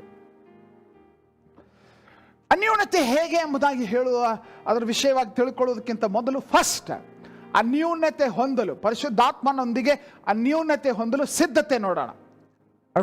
ಸಿದ್ಧತೆಗಳು. ಇದರಲ್ಲಿ 2 ಮಹತ್ವದ ಸಿದ್ಧತೆಗಳಿದೆ. ಪರಿಶುದ್ಧಾತ್ಮನೊಂದಿಗೆ ಅನ್ಯೂನ್ಯತೆ ಹೊಂದುವುದಕ್ಕಾಗಿ 2 ಮಹತ್ವದ ಸಿದ್ಧತೆಗಳು ನಾವು ಗಮನಿಸ್ತೇವೆ. ಮೊದಲನೆಯ ಸಿದ್ಧತೆ, ನಾವು ಆತ್ಮನಿಂದ ಹುಟ್ಟಿರಬೇಕು, ಅಥವಾ ಇನ್ನೊಂದು ಮಾತಿನಲ್ಲಿ ರಕ್ಷಣೆ ಹೊಂದಿರಬೇಕು. ಯೋಹಾನನ ಸುವಾರ್ತೆ 3ನೇ ಅಧ್ಯಾಯದಲ್ಲಿ ನಾವು ಗಮನಿಸುವಂತೆ ಯೇಸು ಸ್ವಾಮಿ ಹೇಳಿದ ಮಾತು, ನಾವು ಅದನ್ನು ನೆನ್ಪಿಟ್ಕೊಳ್ಳೋಣ. ಹೊಸದಾಗಿ ಹುಟ್ಟದಿದ್ದು, ನಿಕೋದೇಮನಿಗೆ ಆತನು ಹೇಳಿದ್ದೀನಿ, ಹೊಸದಾಗಿ ಹುಟ್ಟದಿದ್ದರೆ ದೇವರ ರಾಜ್ಯ ಕಾಣಲಾರಿ. ಸೊ ಆ ನಿಕೋದೇಮನು ಈ ರೀತಿಯಾದಂಥ ಒಂದು ಆತನೊಂದಿಗೆ ಯೇಸು ಸ್ವಾಮಿ ಚರ್ಚೆ ಹೊಂದಿದಾಗ ಹೇಳಿದಂಥ ಮಾತಿದು. ಇನ್ಫ್ಯಾಕ್ಟ್ ನಾವು ಅದನ್ನು ಮುಂದೆ ಓದಿಕೊಳ್ಬಹುದು. ಆದರೆ ಹೊಸದಾಗಿ ಹುಟ್ಟಿರಬೇಕು. ನಾವು ನಮ್ಮ ಪಾಪಗಳಿಗಾಗಿ ಪಶ್ಚಾತ್ತಾಪ ಪಟ್ಟು ಯೇಸು ಸ್ವಾಮಿಯನ್ನು ನಮ್ಮ ಒಡೆಯನನ್ನಾಗಿ ಸ್ವೀಕರಿಸಿ ಆತನನ್ನು ಹಿಂಬಾಲಿಸುವಂಥ ನಿರ್ಧಾರ ನಾವು ಮಾಡಿರಬೇಕು. ಇದು ಮೊದಲನೆಯ ಸಿದ್ಧತೆ. ಪರಿಶುದ್ಧಾತ್ಮನೊಂದಿಗೆ ಅನ್ಯೂನ್ಯತೆ ಎಂಬುದಾಗಿ ಹೇಳುವಾಗ ಅದು ಮೊದಲನೆಯ ಸಿದ್ಧತೆ. ಯಾಕೆ ಗೊತ್ತಾ? ನಮ್ಮ ರಕ್ಷಣೆಯ ಜೀವಿತ, ನಾವು ಯೇಸು ಸ್ವಾಮಿಯ ಹಿಂಬಾಲಕರಾಗುವಂಥ ಜೀವಿತ, ಅದು ಶರೀರದಿಂದ ಆರಂಭವಾಗಿಲ್ಲ, ನಮ್ಮ ಬುದ್ಧಿ ಜ್ಞಾನದಿಂದ ಆರಂಭವಾಗಿಲ್ಲ. ಗಲಾತ್ಯ 3:3 ನೋಡ್ರಿ. ಗಲಾತ್ಯ 3:3 ನಮಗೇನು ತಿಳಿಸ್ತದೆ? ನಮ್ಮ ಆರಂಭ ಹೇಗಾಯಿತು? ಪ್ರತಿಯೊಬ್ಬ ವಿಶ್ವಾಸಿ ಇದ ಮರಿಬಾರ್ದು. ನಮ್ಮ ಆರಂಭ ಹೇಗಾಯಿತು? ನಮ್ಮ ಆರಂಭ ನೋಡ್ರಿ, ಗಲಾತ್ಯ ಸಭೆಗೆ ಆತನು ಎಚ್ಚರಿಸಿ ಹೇಳ್ತಾ ಇದ್ದಾನೆ, ಗಲಾತ್ಯ ಸಭೆಯೇ ದೇವರ ಆತ್ಮನನುಸಾರವಾಗಿ ಪ್ರಾರಂಭಿಸಿ. ಓಕೆ, ನೀನು ಆರಂಭಿಸಿದ್ದು ದೇವರಾತ್ಮನನುಸಾರವಾಗಿ ಪ್ರಾರಂಭಿಸಿ ಈಗ ಬಹಿರಾಚಾರಗಳಿಂದ ಸಿದ್ಧಿಗೆ ಬರಬೇಕೆಂದಿದ್ದೀರಾ. ನಿನ್ನ ಆರಂಭ ದೇವರಾತ್ಮನಿಂದ ಆಗುವಂಥದ್ದು. ಸೊ ರಕ್ಷಣೆಯ ಅನುಭವ ನಿನಗೆ ಬೇಕು. Born of the Spirit. Okay, ಆತ್ಮನಿಂದ ಹುಟ್ಟಿರುವ ಅನುಭವ. ಎರಡನೇದು ಪ್ರಿಯರೇ, ಈ ವಿಷಯ ಬಾರ್ನ್ ಆಫ್ ದ ಸ್ಪಿರಿಟ್ ಎಂಬುದಾಗಿ ಹೇಳುವಾಗ ನಾವು ಆ ಆತ್ಮನೊಂದಿಗೆ ಅನ್ಯೋನ್ಯತೆ ಹೊಂದಬೇಕಾದ್ರೆ ಆತ್ಮನಿಂದ ಹುಟ್ಟಿರಬೇಕು. ಯೋಹಾನ 3:6 ಅಲ್ಲಿ ನಿಕೋದೇಮನೊಂದಿಗೆ ಆದಂಥ ಚರ್ಚೆಯಲ್ಲಿ ಯೇಸು ಸ್ವಾಮಿ ಹೇಳಿದ್ದು, ದೇಹದಿಂದ ಹುಟ್ಟಿದ್ದು ದೇಹವೇ, ಆತ್ಮನಿಂದ ಹುಟ್ಟಿದ್ದು ಆತ್ಮವೇ. ಸೊ ಇಲ್ಲಿ ಒಬ್ಬ ವ್ಯಕ್ತಿಯು ಆತ್ಮನಿಂದ ಹುಟ್ಟದೇ ಹೋದರೆ, ಆತ್ಮೀಕವಾಗಿ ಹೊಸದಾಗಿ ಹುಟ್ಟದೇ ಹೋದರೆ, ಆತ್ಮ ಸ್ವರೂಪನಾದ ದೇವರೊಂದಿಗೆ ಅನ್ಯೋನ್ಯತೆ ಹೇಗೆ ತಾನೇ ಹೊಂದಲಿಕ್ಕೆ ಸಾಧ್ಯ? ಆತ್ಮನಿಂದ ಹುಟ್ಟದೇ ಹೋದರೆ ಆತ್ಮ ಸ್ವರೂಪನಾದ ದೇವರೊಂದಿಗೆ ಅನ್ಯೋನ್ಯತೆ ಹೊಂದಲು ಸಾಧ್ಯವಿಲ್ಲ. ನೀನು ನಂಬಿ ಯೇಸು ಸ್ವಾಮಿಯನ್ನು ನಂಬಿ ಪಾಪಗಳಿಗೆ ಪಶ್ಚಾತ್ತಾಪ ಪಟ್ಟು ಯೇಸು ಸ್ವಾಮಿಯನ್ನು ನಂಬಿ ಆತನನ್ನು ಒಡೆಯನನ್ನಾಗಿ ಅಂಗೀಕರಿಸಿ ಆತನಿಗಾಗಿ ಜೀವಿಸುವ ನಿರ್ಧಾರ ಮಾಡಿ ನೀನು ಆತ್ಮನಿಂದ ಆ ಮುಖಾಂತರ ಹುಟ್ಟುವಾಗ ಮಾತ್ರ ನೀನು ದೇವರೊಂದಿಗೆ ಅನ್ಯೋನ್ಯತೆ ಹೊಂದಲು ಸಾಧ್ಯ. ಈ ಸ್ವಾಭಾವಿಕ ಮನುಷ್ಯನು, ಶರೀರಾಧೀನ ಮನುಷ್ಯನು, carnal man cannot understand spiritual things. ಮೊದಲನೇ ಕೊರಿಂಥಿ 2:14 ಹೇಳ್ತದೆ. ವಚನ ನೋಡ್ರಿ, ಆ ವಚನ ಹೇಳ್ತದೆ, ಅಂಶ ಬಹಳ ಸ್ಪಷ್ಟವಾಗಿ ನಮಗೆ ತಿಳಿಸ್ತದೆ.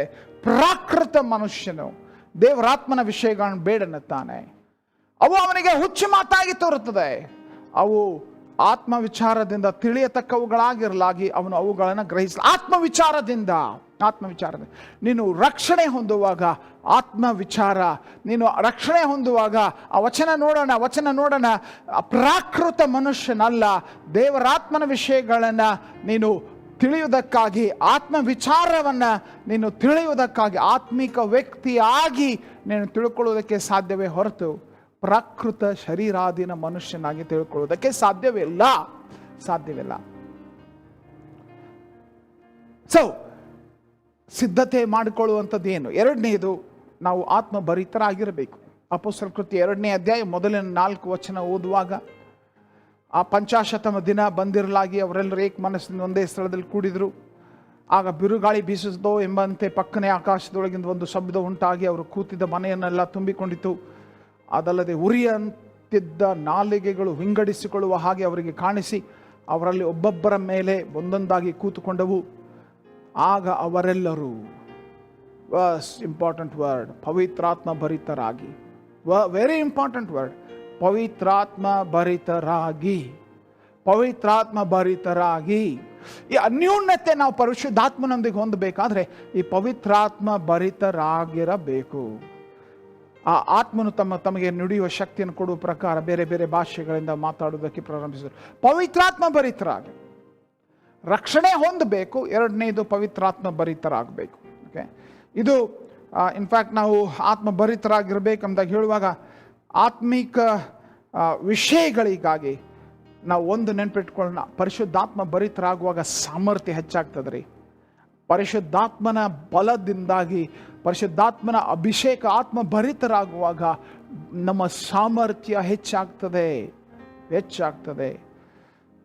ಪ್ರಿಯರೇ, ಆತ್ಮ ಭರಿತರಾಗೋದ್ರಿಂದ ಸಾಮರ್ಥ್ಯ ಹೆಚ್ಚಾಗ್ತದೆ ಅಂತಂದ್ರೆ ಹೇಗೆ? ನೀವೇ ನೋಡ್ರಿ, ಗೊತ್ತಲ್ಲ ನಿಮಗೆ ಏನಾಯಿತು. ಶಿಷ್ಯರು ಯಾವ ರೀತಿಯಾಗಿ ಆ ಒಂದು ಪರಿಶುದ್ಧಾತ್ಮ ಭರಿತರಾದ ಮೇಲೆ ಏನಾಯಿತು? ಅವರು ಪರಿಶುದ್ಧಾತ್ಮನ ವಿಷಯದಲ್ಲಿ ಒಂದು ಸೂಕ್ಷ್ಮ ಪ್ರಜ್ಞೆ, ವಿಶೇಷವಾದ ಒಂದು ಸೂಕ್ಷ್ಮತೆಯನ್ನು ಹೊಂದುತ್ತಾರೆ. ನಾವು ಅಪೊಸ್ತಲರ ಕೃತ್ಯ 11ನೇ ಅಧ್ಯಾಯ 12ನೇ ವಚನ ಓದುವಾಗ, ಆ ದೇವರಾತ್ಮನು ನೀನು ಏನು ಭೇದ ಮಾಡದೆ ಅವರ ಜೊತೆಯಲ್ಲಿ ಹೋಗು ಎಂದು ನನಗೆ ಹೇಳಿದನು. ಈ 6 ಮಂದಿ ಸಹೋದರರು ಸಹ ನನ್ನ ಸಂಗಡ ಬಂದು. ಸೊ ಪೇತ್ರನು ಅಲ್ಲಿ ಪರಿಶುದ್ಧಾತ್ಮನ ಆ ಸ್ವರಕ್ಕೆ ಸೂಕ್ಷ್ಮತೆ ಹೊಂದಿ ಅದಕ್ಕೆ ಹಿಂಬಾಲಿಸ್ತಾನೆ. 13ನೇ ಅಧ್ಯಾಯದಲ್ಲಿಯೂ ನಾವು ನೋಡುವಾಗ ಅಂತ್ಯೋಕ್ಯದಲ್ಲಿ ಸಭೆಯೊಳಗೆ ಪ್ರವಾದಿಗಳು ಬೋಧಕರು ಇದ್ದರು. ಬಾರ್ನಬ, ನಿಗಾರ, ಸಿಮೋನ, ಕುರೋನ್ಯದ ಲೂಕ್ಯ, ಉಪರಾಜನದ ಹೆರೋದನ ಸಾಕುತಮ್ಮ ಎಂದಾಗೆಲ್ಲ ಹೇಳಿ ನೆಕ್ಸ್ಟ್ ವಚನ ನೋಡ್ರಿ. ಇವರು ಕರ್ತನ ಸೇವಿಸ್ತಾ ಉಪವಾಸ ಮಾಡ್ತಾ ಇದ್ದಾಗ ಪವಿತ್ರಾತ್ಮನು ನಾನು ಬಾರ್ನಬ ಸೌಲರನ್ನ ಕರೆದ ಕೆಲಸಕ್ಕಾಗಿ ಅವರನ್ನು ಪ್ರತ್ಯೇಕಿಸಿರಿ ಎಂದು ಹೇಳಿದನು. ಏನಾಗ್ತಾ ಇದೆ ಇಲ್ಲಿ? ಏನಾಗ್ತಾ ಇದೆ ಇಲ್ಲಿ? ಪರಿಶುದ್ಧಾತ್ಮನಲ್ಲಿ ಮಾತನಾಡ್ತಾ ಇದ್ದಾನೆ. ಆ ಪರಿಶುದ್ಧಾತ್ಮನ ಸ್ವರಕ್ಕೆ ಅವರು ಕಿವಿಗೊಡ್ತಾ ಇದ್ದಾರೆ, ಕೇಳ್ತಾ ಇದ್ದಾರೆ. ಓಕೆ, ಕಿವಿಗೊಡ್ತಾ ಇದ್ದಾರೆ, ಕೇಳ್ತಾ ಇದ್ದಾರೆ. 15ನೇ ಅಧ್ಯಾಯಕ್ಕೆ ಹೋಗುವಾಗ ಅಪೊಸ್ತಲರ ಕೃತ್ಯ 15ನೇ ಅಧ್ಯಾಯ 28ನೇ ವಚನದಲ್ಲಿಯೂ ಕೂಡ ನಾವು ಅದೇ ವಿಷಯ ಪರಿಶುದ್ಧಾತ್ಮನಿಗೆ ಈ ಒಂದು ವಿಷಯದಲ್ಲಿ ನೋಡ್ರಿ ಆ ಒಂದು ಚರ್ಚೆ ಆಗ್ತಾ ಇದೆ. ತಿನ್ನುವ ವಿಷಯದಲ್ಲಿ ಅದಕ್ಕೆ ಹೆಚ್ಚಿನ ಭಾರವನ್ನು ನಮ್ಮ ಮೇಲೆ ಹಾಕಬಾರದೆಂದು ಪವಿತ್ರಾತ್ಮನಿಗೂ ನಮಗೂ ವಿಹಿತವಾಗಿ ಒಂದು ಡಿಸಿಷನ್ ಮಾಡ್ತಾ ಇದ್ದಾರೆ ಅವರು. ಆದರೆ ಅವರು ಕಿವಿ ಕೊಡ್ತಾ ಇರುವಂಥದ್ದು ಪವಿತ್ರಾತ್ಮನಿಗೆ. ಅವರ ಸಾಮರ್ಥ್ಯ ಹೆಚ್ಚಾಯಿತು, ಅವರ ಸಾಮರ್ಥ್ಯ ಹೆಚ್ಚಾಯಿತು. ಪರಿಶುದ್ಧಾತ್ಮನ ಬಲದಿಂದಾಗಿ ಪರಿಶುದ್ಧಾತ್ಮನೊಂದಿಗೆ ಪರಿಶುದ್ಧಾತ್ಮನಿಗೆ ಸೂಕ್ಷ್ಮ ಪ್ರಜ್ಞೆ ಹೊಂದುವಂಥದ್ದನ್ನು ನಾವು ನೋಡ್ತೇವೆ. ಸೊ ಅವರು ತಮ್ಮ ಸಭೆ ಕಟ್ಟಲಿಕ್ಕೆ, ಸೇವೆ ಕಟ್ಟಲಿಕ್ಕೆ, ಬೆಳೆಸಲಿಕ್ಕೆ ಕಮಿಟಿ ಮಾಡಲಿಲ್ಲ.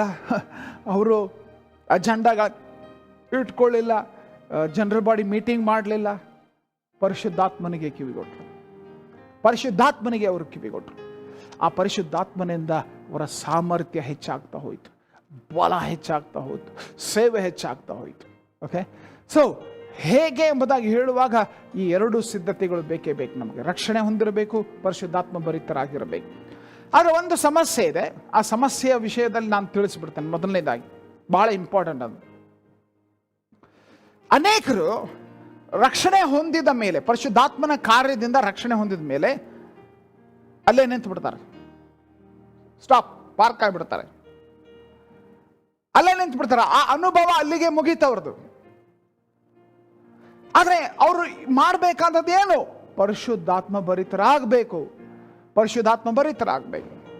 ಸೊ ಅದೇ ರೀತಿಯಾಗಿ ಪಂಚಾಶತಮದ ಅನುಭವವನ್ನು ನಂಬಿ ಅನುಭವಿಸುವವರಲ್ಲಿಯೂ ಒಂದು ಸಮಸ್ಯೆ ಉಂಟು. ಅವರು ಪರಿಶುದ್ಧಾತ್ಮನ ಅಭಿಷೇಕ ಹೊಂದಿ ಅನ್ಯ ಭಾಷೆಯ ಗುರುತು ಅನುಭವಿಸಿದ ಮೇಲೆ ಅವರು ಅಲ್ಲೇ ನಿಂತು ಬಿಡ್ತಾರೆ. ಮುಂದೆ ಬೆಳೆಯುವುದಿಲ್ಲ. ಆತ್ಮೀಕ ಅನುಭವದಲ್ಲಿ ಮುಂದೆ ಬೆಳೆಯುವುದಿಲ್ಲ.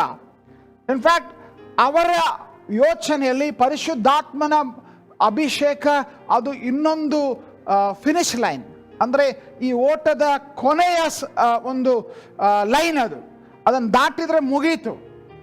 ಇಲ್ರಿ, ನಾವು ಈ ಸರಣಿ ಅಧ್ಯಯನದಲ್ಲಿ ನಾವು ಅಧ್ಯಯನ ಮಾಡಿದೆವು. ಆತ್ಮ ಭರಿತ ಜೀವಿತದ ಪ್ರವೇಶ ದ್ವಾರ ಏನು ಗೊತ್ತಾ? ಪ್ರವೇಶ ದ್ವಾರ ಅದು ಆರಂಭ. ಪರಿಶುದ್ಧಾತ್ಮನ ಬಲ, ಪರಿಶುದ್ಧಾತ್ಮನ ಅಭಿಷೇಕ ಹೊಂದುವಂಥದ್ದು ಅದು ಕೇವಲ ಪ್ರವೇಶ ದ್ವಾರ, ಆರಂಭ ಮಾತ್ರ. ಅದರಿಂದ ನಾವಿನ್ನು ಬೆಳಿಬೇಕು. ಇದನ್ನು ನಾವು ಮರಿಬಾರ್ದು. ಸೊ ಪ್ರಿಯರೇ, ನಾವು ಪ್ರವೇಶ ದ್ವಾರದಿಂದ ಅನ್ಯೂನ್ಯತೆಗೆ ಬರಬೇಕು. ಹಾಗಾದರೆ ಆತ್ಮನೊಂದಿಗೆ ಅನ್ಯೂನ್ಯತೆ ಹೊಂದಲು ಏನು ಮಾಡಬೇಕು? ಬಹಳ ಬಹಳ ಇಂಪಾರ್ಟೆಂಟ್ ಕ್ವಶನ್. ನಾವು ಯೋಚಿಸಬೇಕಾದದ್ದು ಪರಿಶುದ್ಧಾತ್ಮನ ಅನ್ಯೋನ್ಯತೆ ಎಂಬುದಾಗಿ ಹೇಳುವಾಗ ಅದರ ಸಿದ್ಧತೆ ಏನು ನೋಡಿದೆವು. ನಾವು ಮಾಡಿಕೊಳ್ಬೇಕಾದಂಥ ಸಿದ್ಧತೆ, ಒಂದು ವೇಳೆ ಅಭಿಷೇಕ, ರಕ್ಷಣೆ ಅನ್ನುವಂಥ ಆ ಒಂದು ಸ್ಟೇಷನ್ದಲ್ಲಿ ಅಷ್ಟೇ ನಿಂತಿದ್ರೆ ಸಾಕಾಗುವುದಿಲ್ಲ. ಅನ್ಯೂನ್ಯತೆ ಅನ್ನುವ ಶಬ್ದ, ಪರಿಶುದ್ಧಾತ್ಮನೊಂದಿಗೆ ಅನ್ಯೂನ್ಯತೆ ಅನ್ನುವಂಥ ಶಬ್ದ ನಾವು ಉಪಯೋಗಿಸುವಾಗ ಅದು ಹೇಗೆ ಅನ್ನುವಂಥದ್ದನ್ನು ನಾವು ಸ್ವಲ್ಪ ವಿವರವಾಗಿ ನೋಡೋಣ. ಅನ್ಯೂನ್ಯತೆಯನ್ನು ಹೇಗೆ ನಾವು ಹೊಂದಲಿಕ್ಕೆ ಸಾಧ್ಯ? ಯಾವುದೋ ಒಬ್ಬ ವ್ಯಕ್ತಿಯೊಂದಿಗೆ ನೀವು ಸಂಬಂಧ ಹೇಗೆ ಬೆಳೆಸ್ತೀರಾ? ಸಂಬಂಧ ಹೊಂದಬೇಕಾದ್ರೆ ಏನು ಮಾಡಬೇಕು? ಸಂಬಂಧ ಇಟ್ಕೊಳ್ಬೇಕಾದ್ರೆ ಏನು ಮಾಡ್ಬೇಕು ಹೇಳ್ರಿ? ನಿಮಗೆ ಗೊತ್ತಿದೆ, ಭಾಳ ಸಿಂಪಲ್. ಯಾವುದೋ ಒಬ್ಬ ವ್ಯಕ್ತಿಯೊಂದಿಗೆ ನಾವು ಸಂಬಂಧ ಬೆಳೆಸಿಕೊಳ್ಳುವ ರೀತಿಯಲ್ಲಿ, ಸಂಬಂಧ ಇಟ್ಟುಕೊಳ್ಳುವ ರೀತಿಯಲ್ಲಿ ಪರಿಶುದ್ಧಾತ್ಮನೊಂದಿಗೂ ಕೂಡ ಸಂಬಂಧ ಇಟ್ಟುಕೊಳ್ಳುವಂಥದ್ದು. ಹಾಗಂದ್ರೆ ಏನು? ಪ್ರಿಯರೇ, ಈಗ ನಾನು ಈ ನನ್ನ ಸ್ನೇಹಿತನೊಂದಿಗೆ ನಾನು ಒಳ್ಳೆ ಫ್ರೆಂಡ್ ಆಗಬೇಕು ಅಂತ ನಿರ್ಧರಿಸಿದ್ರೆ ನಾನು ಮಾಡಬೇಕಾದದ್ದು ಏನು ಗೊತ್ತಾ? ಆ ಫ್ರೆಂಡ್ ಜೊತೆಗೆ ನಾನು ಏನು ಕೊಡಬೇಕು? ಸಮಯ. ಓಕೆ, ಆ ಫ್ರೆಂಡ್ ಜೊತೆಗೆ ನಾನು ಸಮಯ ಕೊಡದೆ ಆ ಫ್ರೆಂಡ್ಗೆ ನಾನು ಫ್ರೆಂಡ್ ಅಂತ ಹೇಳಕ್ ಸಾಧ್ಯ ಇಲ್ಲ. ಯಾವುದೇ ವ್ಯಕ್ತಿಯೊಂದಿಗೆ ನಾನು ಸಮಯ ಕೊಡದೆ ಅವನೊಂದಿಗೆ ಸಂಬಂಧ ಇದೆ ಅಂತ ಹೇಳಲಿಕ್ಕೆ ಸಾಧ್ಯವೇ ಇಲ್ಲ. ಸೊ ಈ ಮಾತು ಹೇಳ್ತಿರುವಂತೆ ಪ್ರಿಯರೇ, ಯೋಚನೆ ಮಾಡ್ರಿ.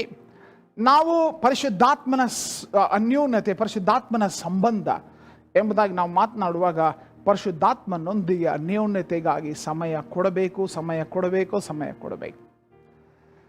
ಇದು ಎರಡು ವಿಧದಲ್ಲಿ ಸಾಧ್ಯ. ಸಮಯ ಕೊಡುವಂಥ ಪರಿಶುದ್ಧಾತ್ಮನೊಂದಿಗೆ ಸಮಯ ಎರಡು ವಿಧದಲ್ಲಿ ನಾವು ಕೊಡ್ತೇವೆ. ಓಕೆ, ಒಂದನೆಯದು ನಾವು ಹೇಗೆ ಕೊಡ್ತೇವೆ ಅಂತಂದರೆ ಆತ್ಮನಲ್ಲಿ ಪ್ರಾರ್ಥಿಸುವ ಮುಖಾಂತರ, praying in the Spirit, prayer in the Spirit, ಆತ್ಮನಲ್ಲಿ ಪ್ರಾರ್ಥನೆ. ಓಕೆ, ಹೇಗೆ ಅಂತಂದರೆ ಫಸ್ಟ್ ಇಂಪಾರ್ಟೆಂಟ್ ಸ್ಟೆಪ್ ಆತ್ಮನಲ್ಲಿ, ಪರಿಶುದ್ಧಾತ್ಮ ಬರೀತಾರೆ, ಆತ್ಮನಲ್ಲಿ ಪ್ರಾರ್ಥನೆ. ಓಕೆ, ಇದು ಬಹಳ ವಿಶೇಷವಾದದ್ದು. ಇದು ಅಭಿಷಕ್ತರಿಗಿರುವಂಥ ವಿಶೇಷ ಲಾಭ, ವಿಶೇಷ ಆಶೀರ್ವಾದ. ಪರಿಶುದ್ಧಾತ್ಮನೊಂದಿಗೆ ಸಮಯ, ಇದು ಆತ್ಮನಲ್ಲಿ ಪ್ರಾರ್ಥನೆ ಮಾಡುವಾಗ.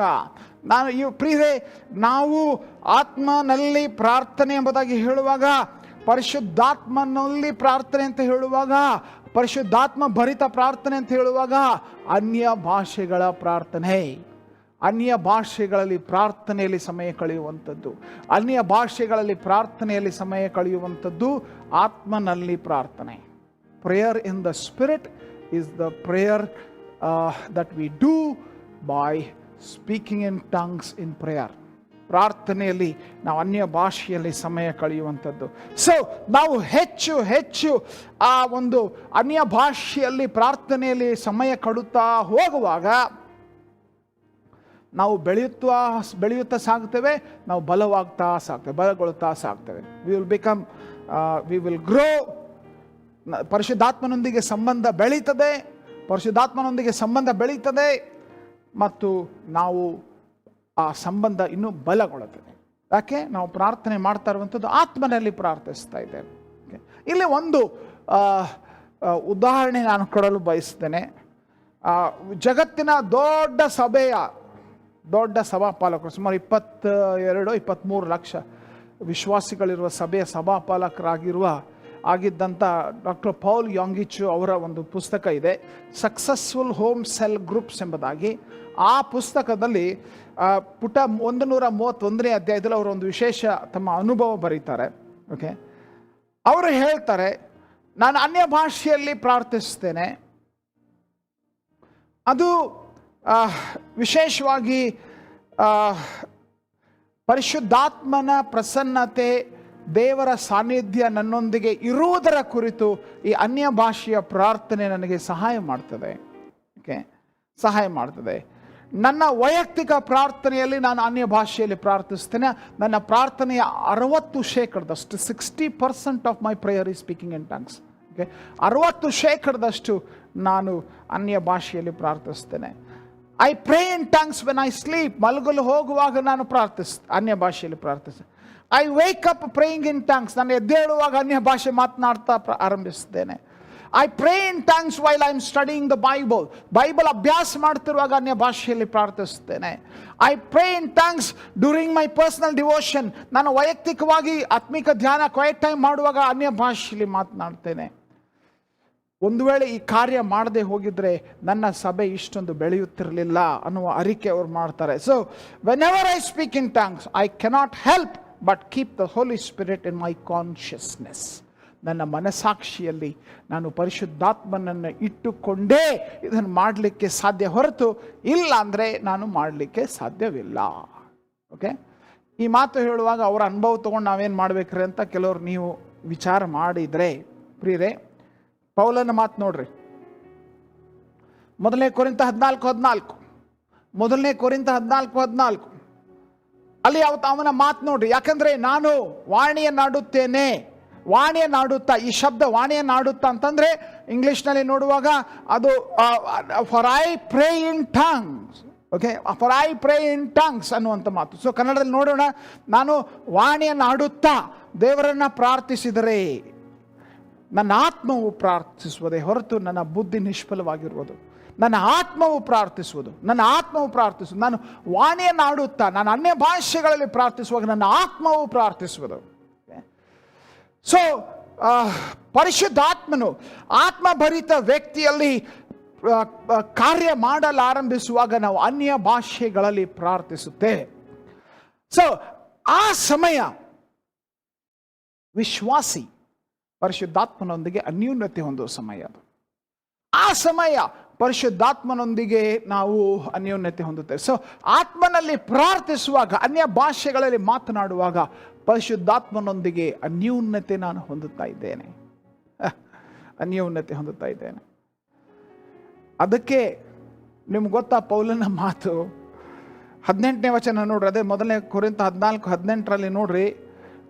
ಚಾಲೆಂಜ್ ಅದು ಒಂಥರ. ನಾವು ಯಂಗಿಚು ಅವರು ಪ್ರತಿ ಎಲ್ಲ ವಿಷಯದಲ್ಲಿ ಅನ್ಯ ಭಾಷೆಯಲ್ಲಿ ಮಾತಾಡ್ತಾರೆ ಅಂತಂದರೆ ಏನಪ್ಪ ಅಂತ ಅಂದಿರ್ಬೋದು. ಈ ಅಪೊಸ್ತಲ ಪೌಲ ಹೇಳ್ತಾನೆ ಮೊದಲನೇ ಕೊರಿಂಥ 14:18 ನಾನು ನಿಮ್ಮೆಲ್ಲರಿಗಿಂತಲೂ ಹೆಚ್ಚಾಗಿ ವಾಣಿಗಳನ್ನಾಡುತ್ತೇನೆಂದು ದೇವರನ್ನು ಕೊಂಡಾಡುತ್ತೇನೆ. ವಾವ್, ಇಂಗ್ಲಿಷ್ನಲ್ಲಿ ನೋಡ್ರಿ ಅದನ್ನು. I thank God that I speak in tongues more than all of you. ನಿಮ್ಮೆಲ್ಲರಿಗಿಂತ ಹೆಚ್ಚು ನಾನು ಅನ್ಯ ಭಾಷೆಯಲ್ಲಿ ಮಾತನಾಡ್ತೇನೆ. ಯಾಕೆ?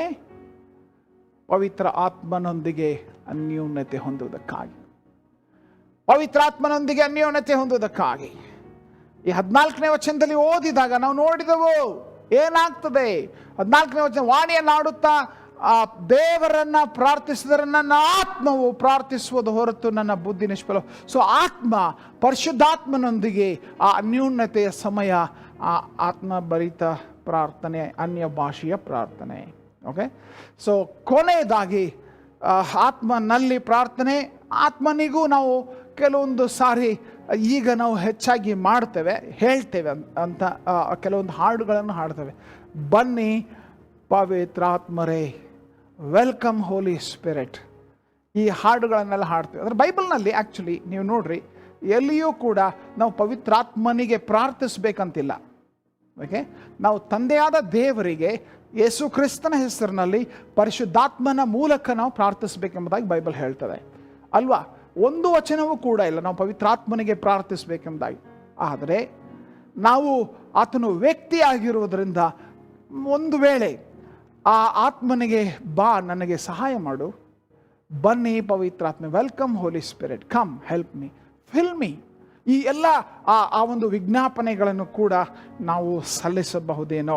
ಸೊ ಈ ಕಾರ್ಯ ಪವಿತ್ರಾತ್ಮನೊಂದಿಗೆ ಅನ್ಯೂನ್ಯತೆ ಅನ್ನುವಂಥದ್ದು ನಾವು ಯೋಚಿಸುವಾಗ ಬಹಳ ಮುಖ್ಯವಾದ ಪಾತ್ರ. ಆತ್ಮಭರಿತರಾಗಿ ಅನ್ಯ ಭಾಷೆಯಲ್ಲಿ ಯಾವಾಗಲೂ ಮಾತನಾಡ್ತಾ ನಾನು ಪ್ರಯಾಣಿಸ್ತಿರುವಾಗ, ವಾಹನ ನಡೆಸ್ತಿರುವಾಗ, ನನಗೆ ಯಾವಾಗ ಸಮಯ ಸಿಗ್ತದೆ ಎಲ್ಲ ಸಮಯ ಅನ್ಯ ಭಾಷೆಯಲ್ಲಿ ಪ್ರಾರ್ಥನೆಯಲ್ಲಿ ಸಮಯ ಕಳೆಯುತ್ತಾ ಹೋಗುವ ಹಾಗೆ ಸಹಾಯ ಮಾಡಲು ಬಂದ ಸಹಾಯಕನು ಎಲ್ಲ ವಿಷಯಗಳಲ್ಲಿ ಸಹಾಯ ಮಾಡುವಂಥವನಾಗಿದ್ದಾನೆ. ಹಲ್ಲೆಲೂಯಾ. ಅನ್ಯೂನ್ಯತೆ ಹೊಂತೀರಾ? ಅಂತ್ಯಾಶೀರ್ವಾದದ ಮಾತು ಸುಮ್ಮನೆ ಹಾಗೆ ಏನೋ ಹೇಳಲಿಕ್ಕಿರಲಿಲ್ಲ, ಅದಕ್ಕೆ ಪೌಲನು ಬರೀಲಿಲ್ಲ. ತಂದೆಯಾದ ದೇವರ ಕೃಪೆ, ಯೇಸು ಕ್ರಿಸ್ತನ ಪ್ರೀತಿ, ಪರಿಶುದ್ಧಾತ್ಮನ ಅನ್ಯೋನ್ಯತೆ ನಮ್ಮೆಲ್ಲರ ಸಂಗಡ ಇರಲಿ. ಅದರ ಅರ್ಥವೇನು, ಅದರ ಅವಶ್ಯಕತೆ ಏನು, ಅದನ್ನು ನಾವು ಹೇಗೆ ಹೊಂದುತ್ತೇವೆ, ಇದನ್ನು ನಾವು ಈ ದಿವಸ ಯೋಚಿಸಿದ್ದೇವೆ. ಮುಂದಿನ ವಾರವೂ ಕೂಡ, ಮುಂದಿನ ದಿನಗಳಲ್ಲಿಯೂ ಕೂಡ ಈ ಅಧ್ಯಯನ ನಾವು ಮುಂದುವರಿಸ್ತಾ ಇದ್ದೇವೆ. ಪವಿತ್ರಾತ್ಮ ಭರಿತರಾಗಿ ನಮ್ಮ ಜೀವಿತ ನಡತೆ, ನಾವು ಹೇಗೆ ಆತ್ಮಭರಿತ ನಡತೆ, ವಾಕಿಂಗ್ ಇನ್ ದ ಸ್ಪಿರಿಟ್, ಹೇಗೆ ನಾವು ಜೀವಿಸಬಹುದು ಎಂಬುದನ್ನೆಲ್ಲ ಮುಂದಿನ ಅಧ್ಯಯನದಲ್ಲಿ ನಾವು ನೋಡ್ತಾ ಇದ್ದೇವೆ. ನೋಡೋಣ. ನಿಮಗೆ ಇದು ವೈಯಕ್ತಿಕವಾಗಿ ಲಾಭದಾಯಕವಾಗಿದ್ದಲ್ಲಿ ತಿರುಗಿ ಹೇಳ್ತೇನೆ, ಈ ಯೂಟ್ಯೂಬ್ ಚಾನೆಲ್ ಸಬ್ಸ್ಕ್ರೈಬ್ ಮಾಡಿರಿ, ಫೇಸ್ಬುಕ್ ಪೇಜ್ ಶೇರ್ ಮಾಡಿರಿ. ಈ ಸಮಯ ಕರ್ತನು ನಿಮ್ಮೊಂದಿಗೆ ಖಚಿತವಾಗಿ ಬಲವಾಗಿ ಕಾರ್ಯ ಮಾಡಿ ಆ ಪವಿತ್ರಾತ್ಮನೊಂದಿಗೆ ಅನ್ಯೂನ್ಯತೆ ನೀವು ಹೊಂದುವುದಕ್ಕಾಗುವಂತೆ ಈ ಸಮಯ ನಾವು ಪ್ರಾರ್ಥಿಸೋಣ. ಸರ್ವಶಕ್ತನಾದ ದೇವರೇ, ನಮ್ಮೊಂದಿಗೆ ದಿವಸ ಮಾತನಾಡಿದ್ದಕ್ಕಾಗಿ ಸ್ತೋತ್ರ. ನಿನ್ನ ವಾಕ್ಯದಿಂದ ಈ ಅನ್ಯೋನ್ಯತೆ ಅನ್ನುವಂಥ ಶಬ್ದವನ್ನು ಯೋಚಿಸುವುದಕ್ಕೂ ಅರ್ಥವನ್ನು ಮಾಡಿಕೊಳ್ಳೋದಕ್ಕೂ ಸಹಾಯ ಮಾಡಿದ್ದಕ್ಕಾಗಿ ಸ್ತೋತ್ರ. ಸ್ವಾಮಿ, ಇದರ ಅವಶ್ಯಕತೆಯನ್ನು ನಾವು ತಿಳ್ಕೊಂಡಿದ್ದೇವೆ. ನಿನ್ನ ಪ್ರೀತಿಯ ಸಂಬಂಧ ನಮಗೆ ಬೇಕು, ನಿನ್ನ ಸಹಾಯ ನಮಗೆ ಬೇಕು.